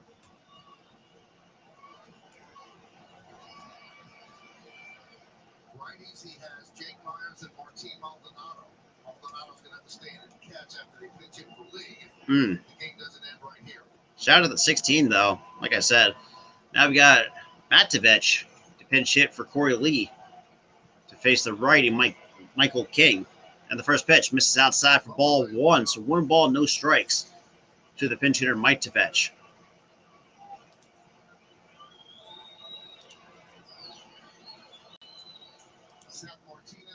And we got Martinez now warm up in the pen for the Houston Astros. Bases loaded, 2 outs, bottom of the 9th, 2-2 game, Yankees Astros.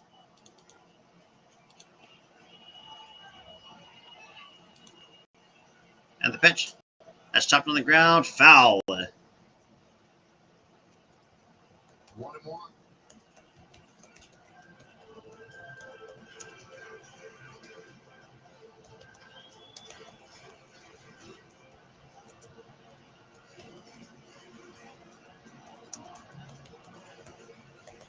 So the Astros single, double, second if there are nobody out, then a strikeout of Gurriel, an intentional walk to the pitcher Alvarez, a strikeout of McCormick.